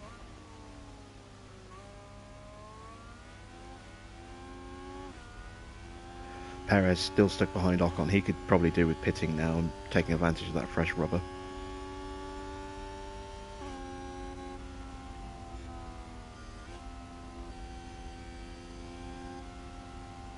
Hamilton's still stuck behind Zhou, having caught him. Really is struggling to get overtakes done today.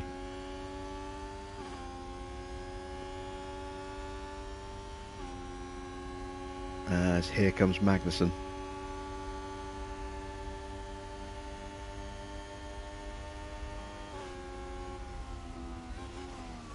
Just going to try and go all the way around the outside. Now cut to the inside. Can he get the move done?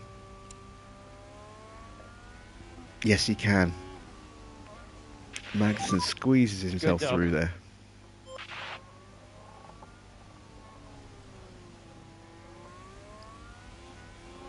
Is that a new race position for Haas? Here's the replay.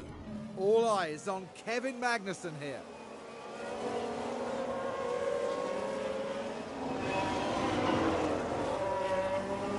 So Magnussen doing to Leclerc what Alonso did to Verstappen there. The driver's team there cheering them on.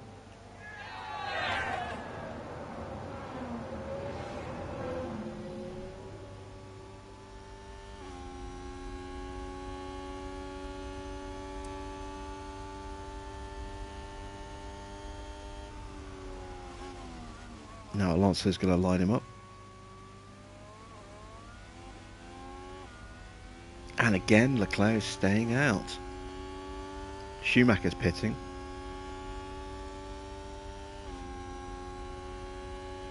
I think Magnussen's probably won this race now as a result of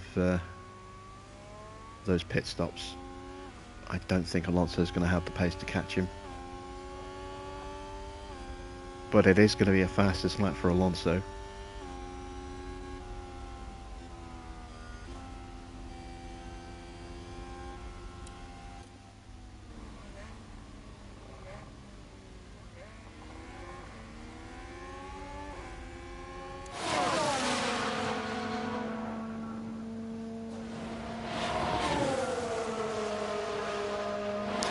The inside maybe. No, that's covered off by Leclerc. Is he going to go around the outside? That's covered off. Leclerc's going to hold him off for another lap. And this is just allowing Magnussen to pull away. Sainz pits. So that means we might see Leclerc pit at the end of this lap. Latifi pits as well.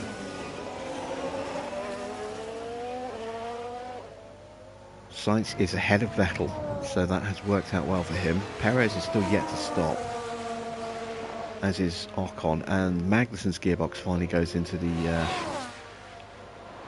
reduced acceleration setting. As Alonso nice and smoothly up the inside there, and Leclerc is into the pits. So this is going to drop him considerably behind. It's going to put him about 20 seconds odd behind now. With an overtake there.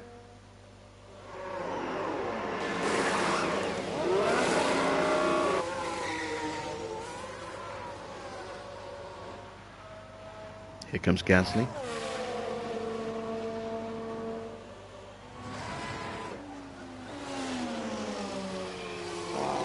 And he's out behind Gasly. Okay, so he's going to get held up. Verstappen's close. He has closed the gap down a little bit. It's just 1.2 seconds now. Perez pits. So this gives him the chance to undercut Ocon and leapfrog him when Ocon makes his stop, which has got to be coming.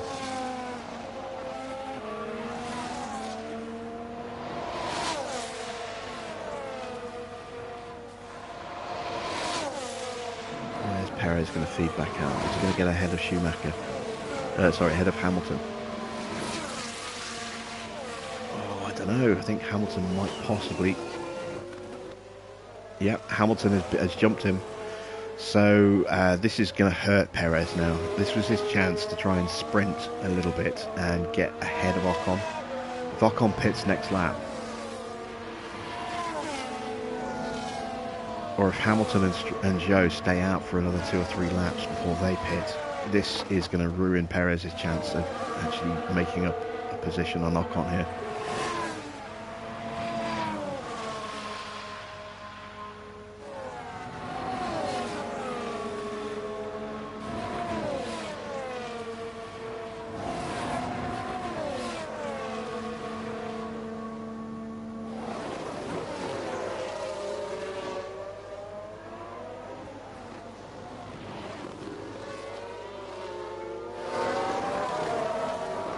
Sainz considerably faster than Ocon on those new wets, those new inters.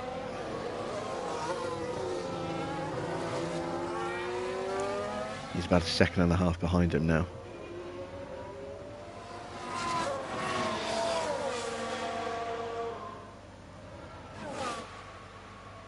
Ocon stays out. And there's the difference, look at that, a 141.3 against a 138.7. 2.6 seconds faster on those tyres. We're lapping 138.0s. Leclerc, what's he going to do when he crosses the line? He is now past Gasly,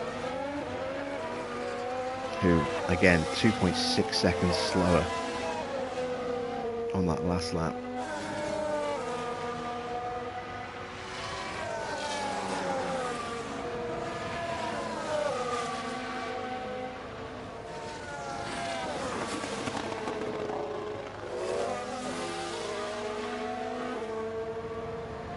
Perez now stuck in the 141s until he can get past these two, or they get out of his way.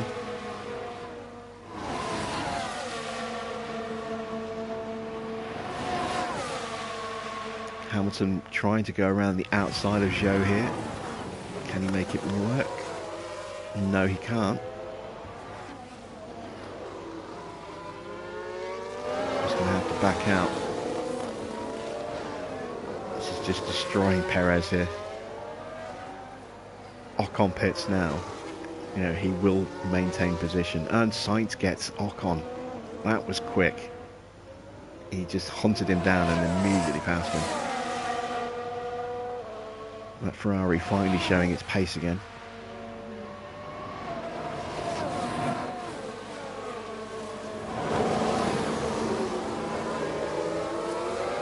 Ocon has stayed out again, and so do these two in front of Perez.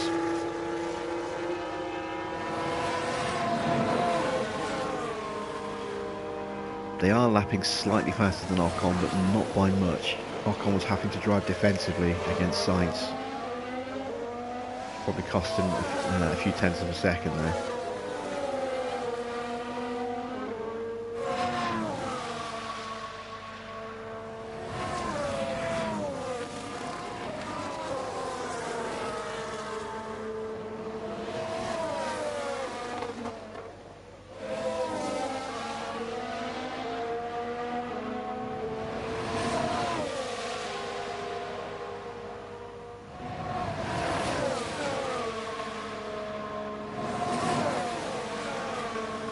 Once again, Hamilton's shaping for a look around the outside. I don't think he's going to get it.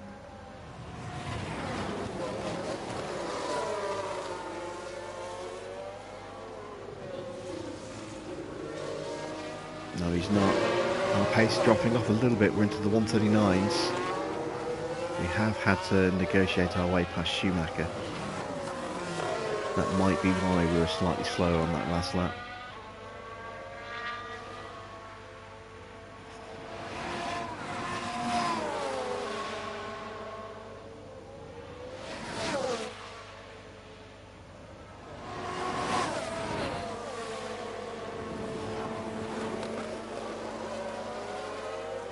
$11 more laps for these guys.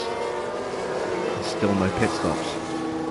So it looks like these guys are going to try and tough it out. And look at the tyre wear. Stroll 36%, Ricciardo 33, Russell 33, Norris 35. I'm amazed some of these guys haven't pitted yet. Gasly 33, Bottas 32.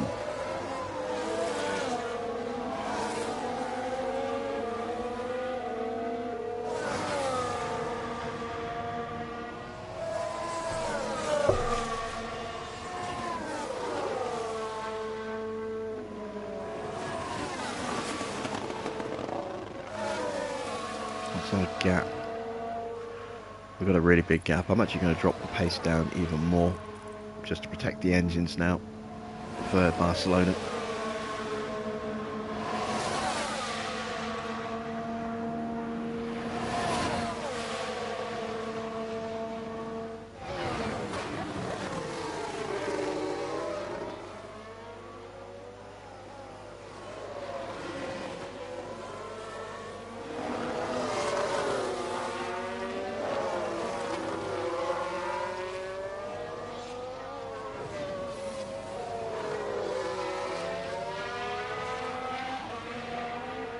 Still no movement in this little three-way fight here.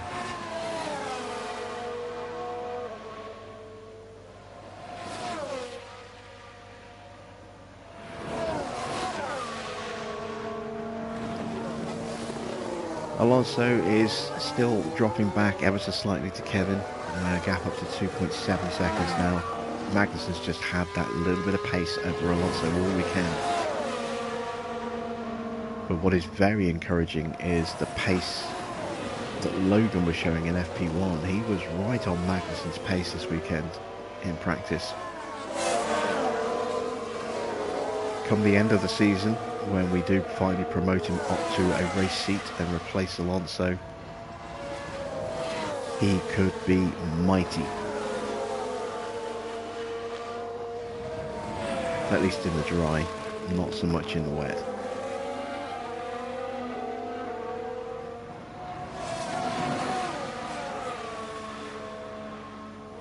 And then we'll be hiring Jack Crawford as our replacement reserve driver, getting him trained up as quickly as we can so that he can replace Kevin.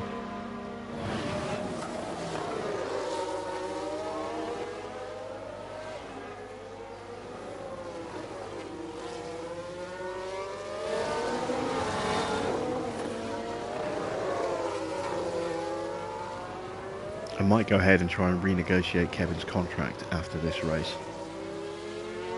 because he has got that 440,000 bonus for a top 10 finish, which means he's pretty much guaranteed a bonus every single race. And that $500,000 that he's going to get every race, that adds up pretty quickly. That's several million that we could be investing back into the team if we weren't having to pay that out to him. We'll probably have to offer him a higher wage to cover that off, but you know, it'll be worth it in the long run. It will save us a considerable amount more money.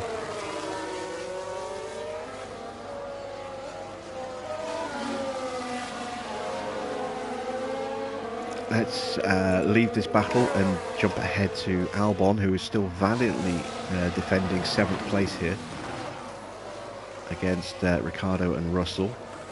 Sainz all over the back of Norris. He's pulled out nearly over 9 seconds now on Ocon before running into the brick wall of Lando. But they're only 2 seconds off the back of this, so if he gets past Norris pretty quickly, there he is, then we might see him into this fight and even fighting through these cars very quickly. We've got a yellow flag in Sector 1. That is Leclerc, I think. No, it's Latifi. Wide. Let's take a look at the replay. Now we see the Williams here.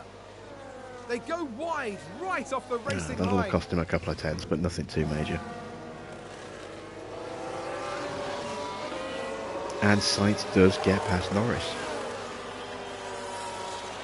Sainz showing how to do it in terms of overtaking in the wet here. Something Hamilton and Perez just don't seem to have been able to do this weekend.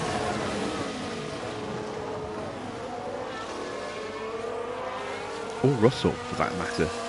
You have to imagine that Russell's got a definite car advantage over Ricciardo, but he just hasn't been able to pull anything off.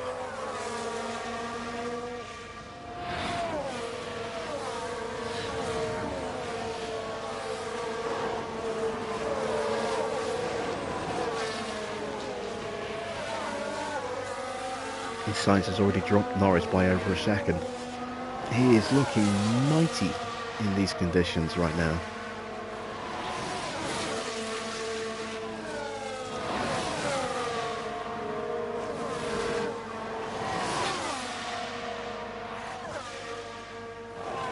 He's going to go up the inside, maybe? No, not quite. Maybe around the outside of Russell here. He's got him. Sainz just carving his way through this traffic.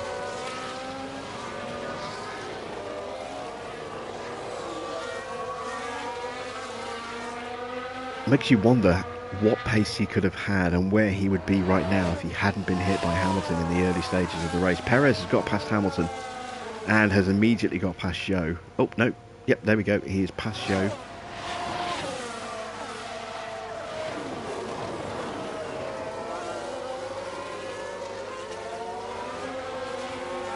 Sainz immediately gets past Ricciardo as well.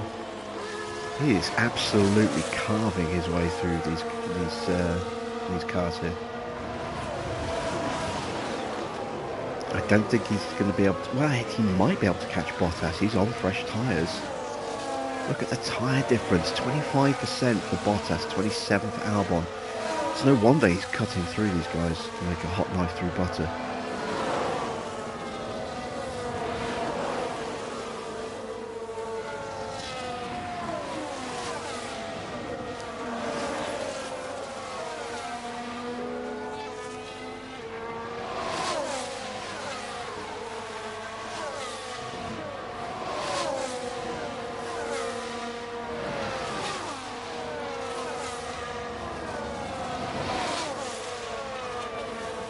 Dives to the inside. He's going to slide his way straight past Albon there. No real resistance.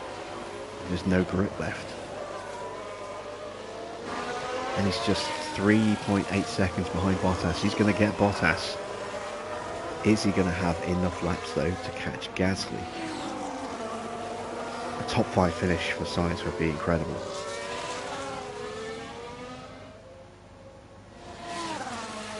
He got sent, down the order, had to make an early pit stop, ruined his race in that respect.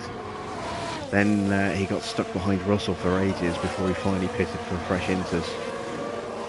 And now he's absolutely flying.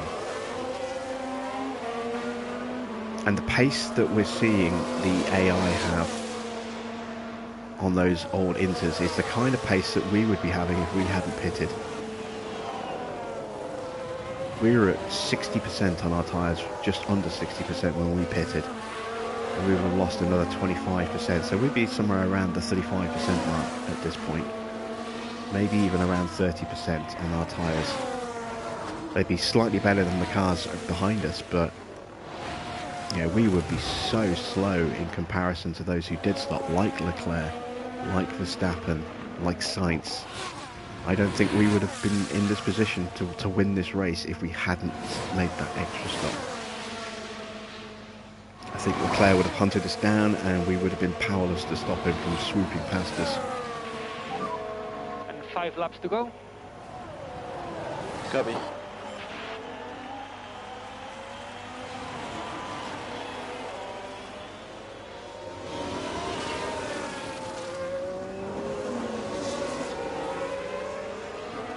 Hamilton's tyres now have completely fallen away. He's at like less than 25% on his tyres. There's no surprise really looking at the tyre wear that he hasn't been able to get past Zhou.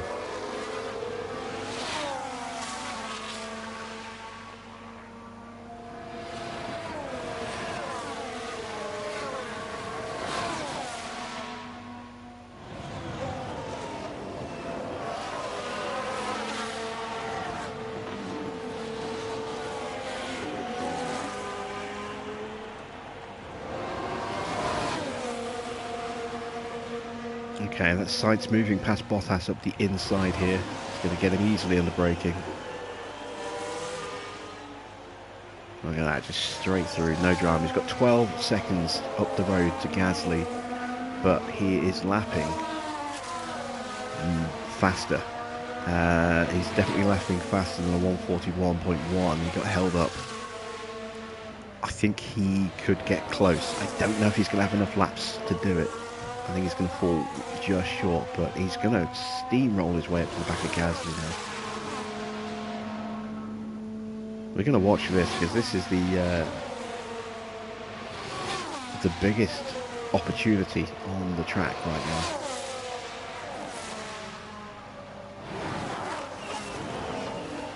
And he's taken a second out of him in half a lap.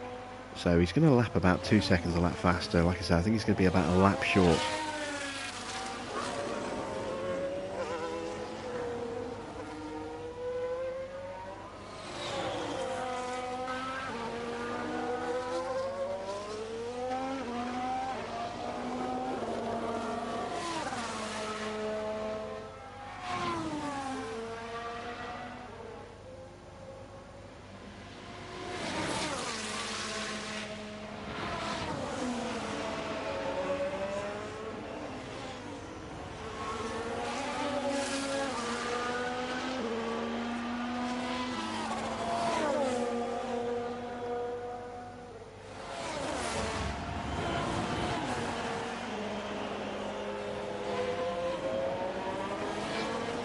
And Russell finally pits. It's too late now. Unless other cars pit, then that is a bad decision from Russell. It's going to drop him out of the points. And he's not really going to have enough time to capitalise on those tyres. Stroll pits. Hamilton finally pits. Who else could potentially make a stop here? Gasly could stop. Bottas has got to stop, surely. 19% on those tyres. Ricciardo might pit. We could see some late stops here, throwing the order into chaos for the last three laps here.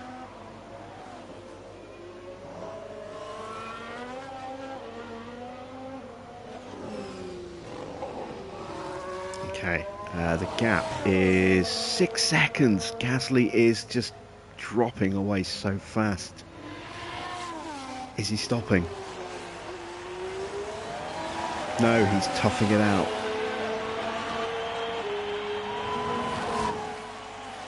What about Bottas? Is Bottas pitting? Bottas is toughing it out. With so few laps to go, it just doesn't make sense to pit now. There's Russell. He's all the way down in 12th. He's dropped 2 places. But not only that, he's dropped 16 seconds to Norris. 16 seconds to the points. He's going to be quick. He's going to be mighty quick, but he's just not going to have enough laps.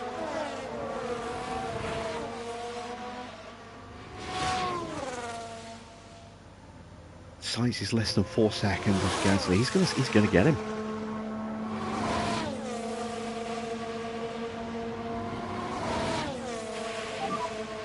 And 2 laps to go. He's absolutely going to get him.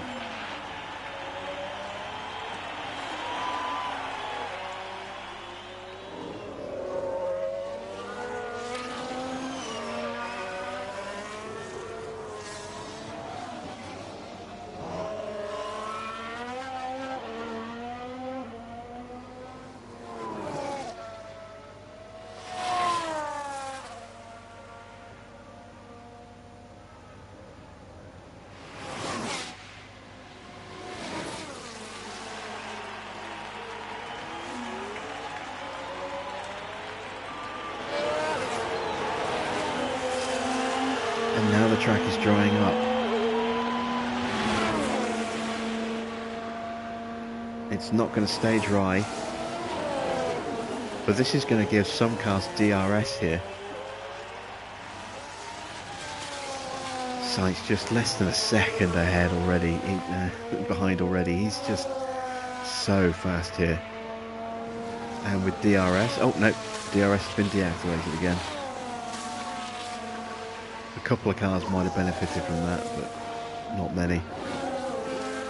And he's just going to absolutely swamp his way past Gasly here. His tyres are pretty much non-existent now. 16%.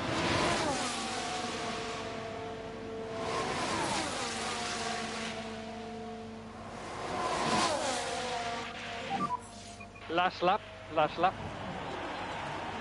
Copy that. There we go. Just through. No drama whatsoever. Hamilton's already got past and cleared Schumacher. He's flying on his new Inters. This is his last lap because he has been lapped. Russell has caught up to the back of Ocon, almost. Russell's got one more lap after this. It'll be enough to get him past Ocon, but he's not going to be able to catch Norris.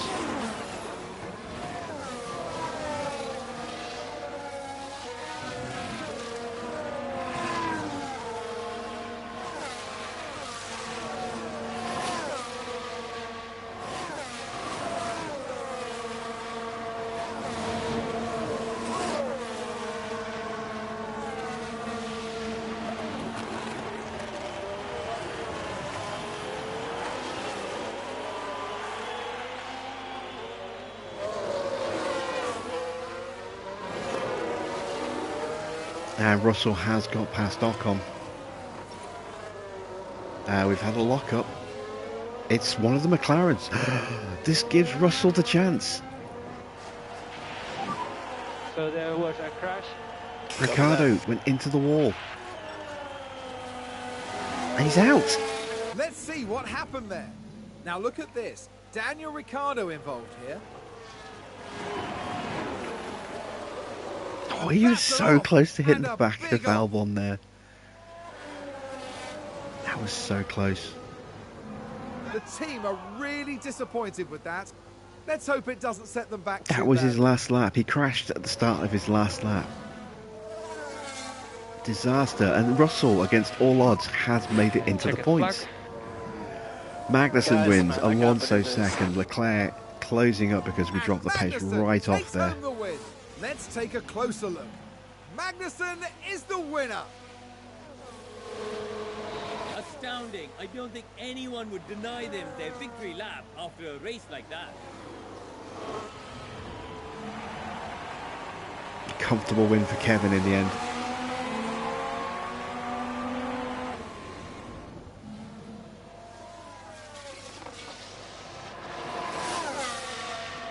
Can Russell do the unthinkable and actually get ahead of Norris here? Norris's tyres are non-existent. They're 15% against 92% Inters. I don't think he's going to do it. I think he needed just one more lap. But if he had one more lap, he would get both Norris and Albon, surely. But against all odds, you know, he did manage to get back into the points. Thanks to Ricciardo just binning it on the first corner of the final lap. Leclerc comes home in third, Verstappen fourth, Sainz fifth. A long way back, but a long way ahead of Gasly. Bottas is on for seventh, just about to cross the line now. Look at the gap, it's halved in that one lap. Albon is going to get through in 8th, Norris behind, but Russell's going to finish less than 3 seconds behind him here. Oh, 3 seconds, 3.1 seconds. Yeah, he just gobbled up the gap there in the final lap. He needed one more lap, and he would have got both of them. So just waiting on Vettel to cross the line. Here he comes. And there we go. There's everybody across the line.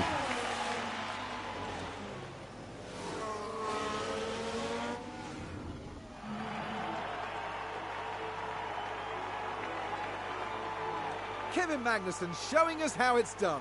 A great result.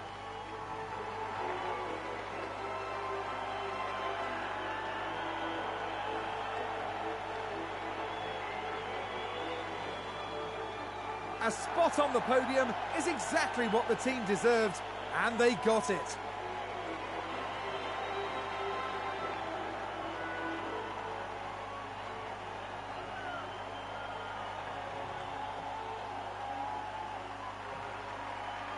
Well, the Dane had a very impressive race, really delivering when the pressure was on.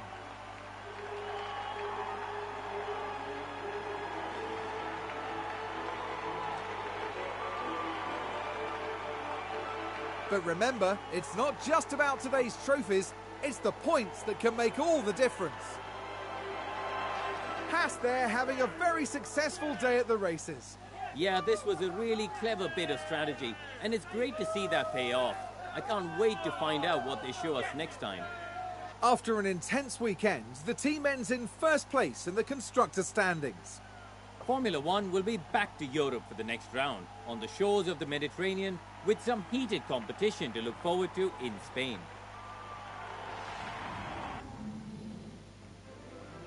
So another pretty dominant 1-2 for the team there. Kevin coming out on top in the position. Fernando getting the fastest lap before the rain hit in the end. Only holding that by a tenth of a second. Let's take a look at the driver positions. So you can see Carlos actually dropping 2 places, but considering where he was, he made up a lot of ground there, and very quickly at the end as well. Russell dropping 3 places overall.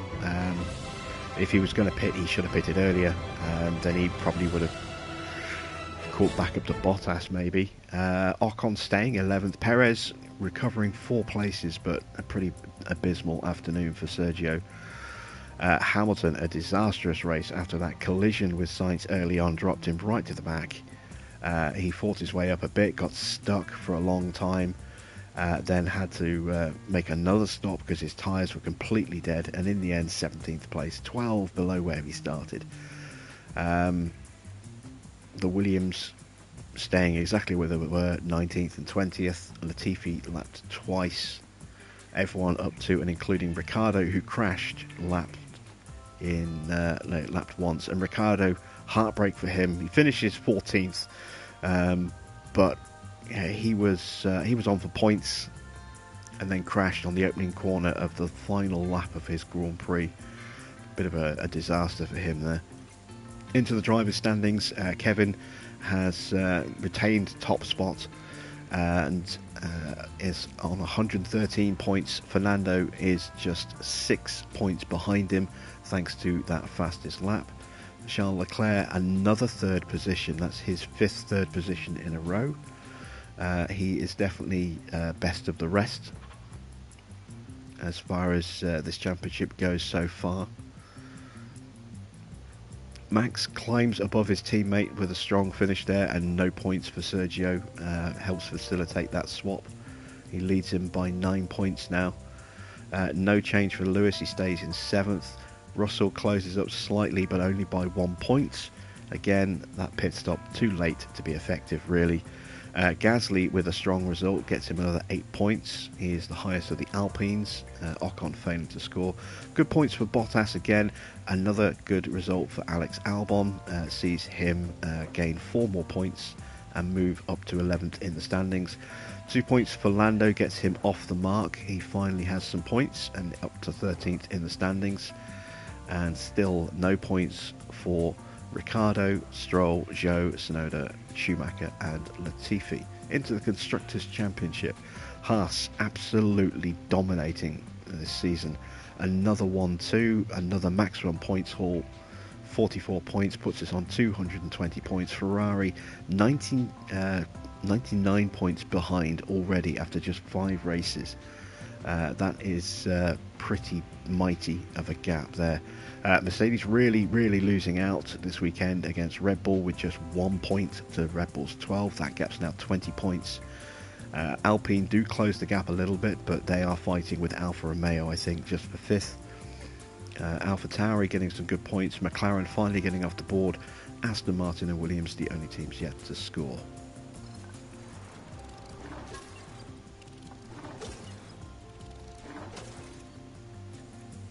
So an impressive race for Fernando, exceptional race for Kevin, Good points gained for Logan. No development points issued at the end of the race, but we may see some once the new week starts. There is the 440,000 that Kevin has been getting every single race. We are going to try and renegotiate his contract here.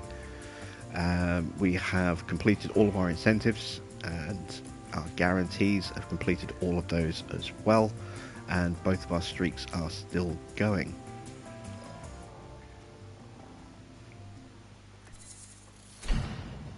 Our race sim has been fully refurbished. That is good. We needed that back up to full spec.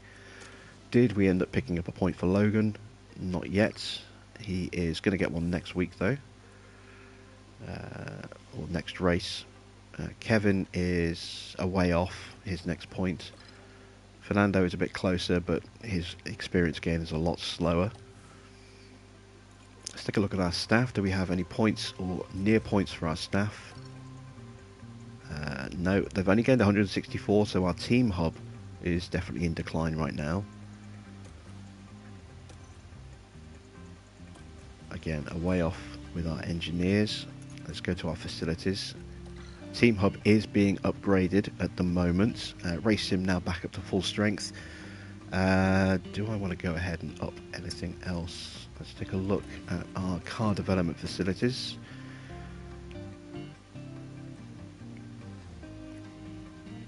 There's nothing there that I really want to go ahead and invest in, apart from maybe the suspension simulator, which is about to take on a bit of a nosedive in its performance. I will think about that. That will take 46 days to do. Let's check our other facilities. Operationally, there's nothing here that needs our attention. Weather centre's getting low. That will need a top-up / upgrade soon. The helipad is fine. Okay, car developments. We will have a new suspension part dropping for this next Grand Prix. Let's go to our inbox.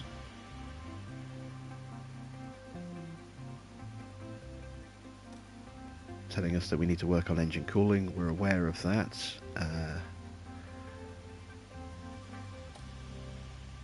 Zach O'Sullivan is being recommended to us by our lead scouts. There is confirmation that our race sim has been upgraded or refurbished. So I'm going to go ahead and I'm going to upgrade our suspension simulator. There we go. That'll leave us 1.7 mil. That'll be more than enough to pay for the suspensions. Ooh, actually, will it be enough to do the next part? Are we into a new ATR period, or have I already used the hours? That might have been a mistake. It's too late now. I can't do anything about it. Let's advance time. Spare underfloor has been manufactured. There we go. So we now have 4 of those underfloors. There's our new suspension.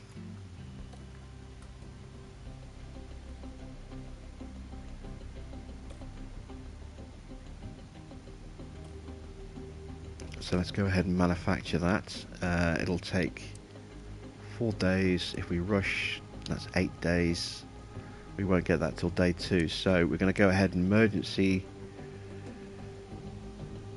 1. Actually, no, we're going to go ahead and emergency manufacture 2.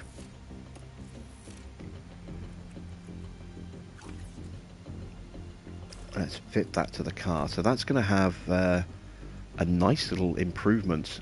Oh, that's car 2's performance. There we go, car 1. That's going to have a bit of an improvement to top speed, just a minor improvement in our DRS top speed there. It will give us an extra couple of percentage, or an extra 1.5% on braking. Still not ideal, but it's better than what we have right now. Let's go ahead and install that on both cars. And we're going to go ahead and manufacture 2 on a rush, so we have 2 spares. Let's go to car part development. Okay, research is available. and it's high speed changes. Okay, so that's going to affect front wing, rear wing, and underfloor. I don't think side pods will be affected. Let's design a new part. Do we have hours? No, we have used the hours up. Okay. When do we get new hours? 38 days away. I'm going to go with chassis, so we can work on improving engine cooling as well at the same time. Let's improve drag reduction. Let's improve engine cooling. This is going to have a detrimental effect to our cornering, so we'll correct it with that. That's going to mean the cooling benefit and drag reduction benefits won't be as good as they could be, but it will give us a nice little boost across the board for some of our stats. It's not going to have big improvement on our top speed. Let's see, if I go there, just pull that back a little bit, that does improve our drag reduction by an extra 0.5%, which actually, looking at that,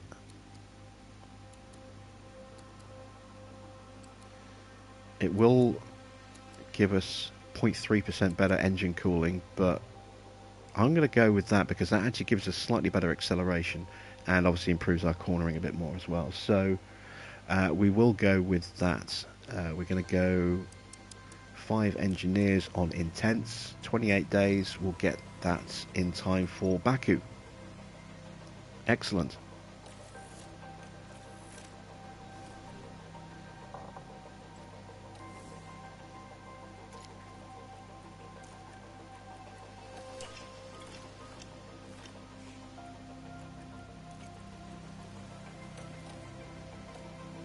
Our torque sensor is now in poor condition.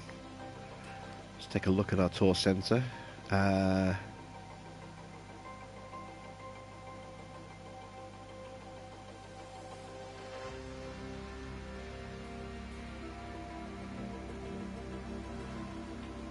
We're going to leave that as is for now. We can just about afford it, but I don't really want to spend any more money. We've got less than 700,000 in the bank right now. Contract. Before I forget, we want to try and renegotiate Kevin's contract, don't we? So, let's give him...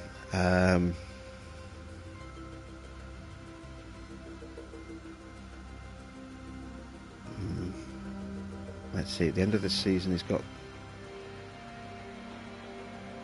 If we do this now, it's going to be this season and 2 more seasons. Is that going to be enough to get Jack trained up to the level I want him? Probably not. So we're going to go 4 seasons. We're going to have to up his salary. We're going to take the lump sum off.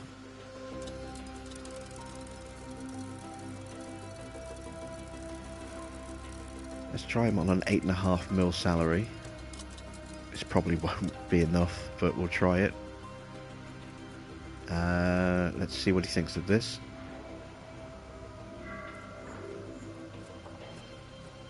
Yeah, he's happy with the car, he's happy with the contract length, he's not happy about anything else at all. Okay, let's go to... I mean, he's going to be worth it. Let's go to 12 mil. It's a bit of a jump, but... given where he is, stat-wise...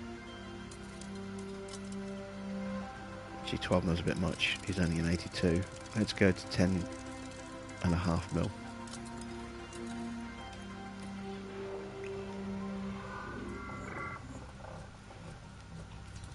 It's still not enough. I don't really want to go too much higher.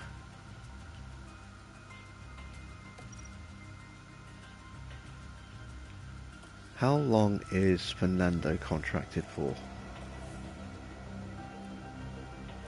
Same, 2 seasons.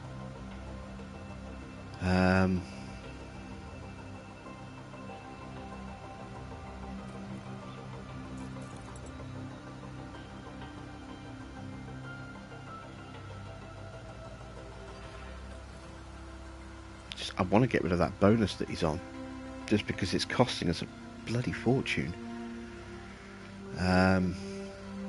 in sponsor money.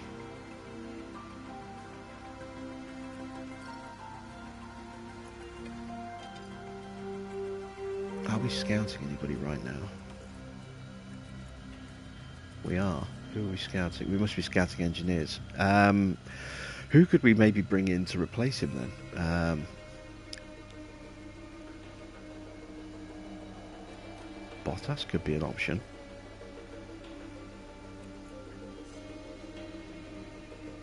If we can't get his contract to a level that we prefer. I want to try and look at drivers that we haven't used in other series. So Bottas could be a good shout.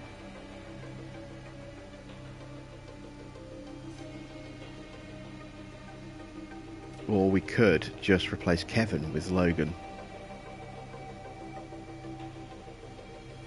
and keep Alonso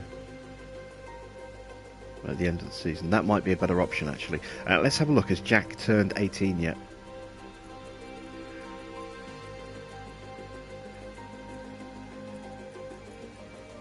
He has. We can go ahead and actually sign him now if we wanted to. So let's take a look at Logan. Stat-wise, his pace is looking pretty strong. His smoothness isn't great, his control needs some work, his accuracy is good, and his adaptability needs some work. Ideally, we should wait till the end of the season before we put Logan in the car. We're just going to have to keep paying out Kevin, I think.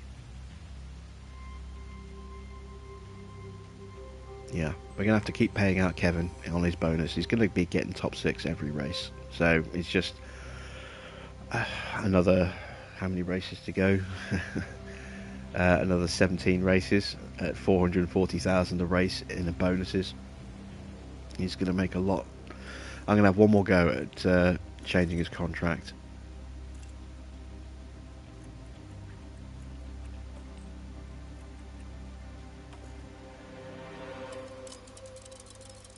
Let's throw in $500,000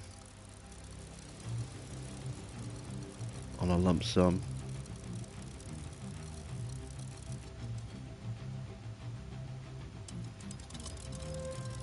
Go up a bit more. Let's go up to 650,000, and we'll go to 12 mil, 12.5.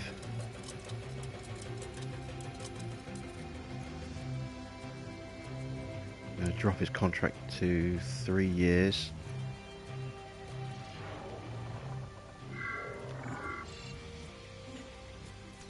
Okay, he's happy with the bonus. If we go back to 4 seasons, that might be enough to get him to accept.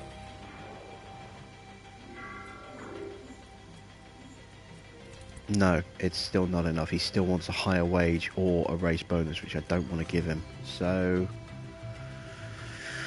alright, yeah, we're toughing it out with Kevin on his current deal.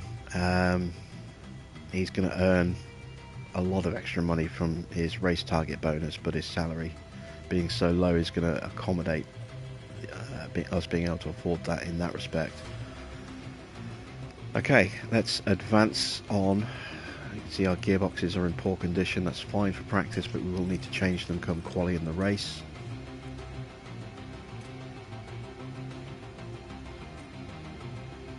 And there we go. We've reached race weekend day for Barcelona, which will be next week. So another dominant HAAS performance tonight has seen us with yet another 1-2, a very dominant 1-2.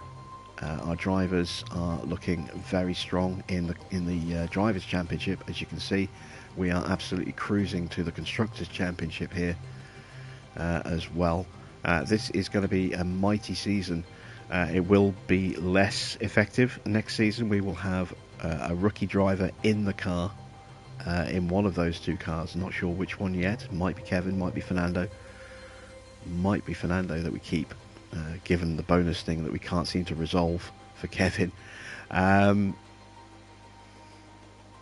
obviously we'll be bringing Jack Crawford into the team as the replacement reserve. But yeah, it's looking like it's going to be a very, very, very strong season. We need to absolutely maximise how well we can do this season, because this could be the best season we have for quite a while, with a young rookie driver in the team and a reduced amount of hours for testing and development next season. This could be our best season for the next the next several years. So we are going to absolutely enjoy every moment of this dominance that we have right now, because we might not see it again for a while. So until next week with Williams and Haas, that's it for us established seasons. I will be doing a single race on Aston Martin tomorrow. We're starting about 10 o'clock in the evening, so slightly earlier than we normally do at 10:30. And we'll do just the one race. We will do live timing like we do with these series. So I will see you tomorrow for some more Aston Martin and our youth playthrough, or if not, I will see you on Monday for the conclusion of our Williams Season 2. We've got 2 races left. So Monday is Brazil, Tuesday the season finale in Abu Dhabi, and then the week after that we will be continuing the end of season, beginning of the new season, and starting our 3rd season with that team. So until then, thanks for watching. I am Jim Bob, and I'll be back with some more F1 Manager very soon.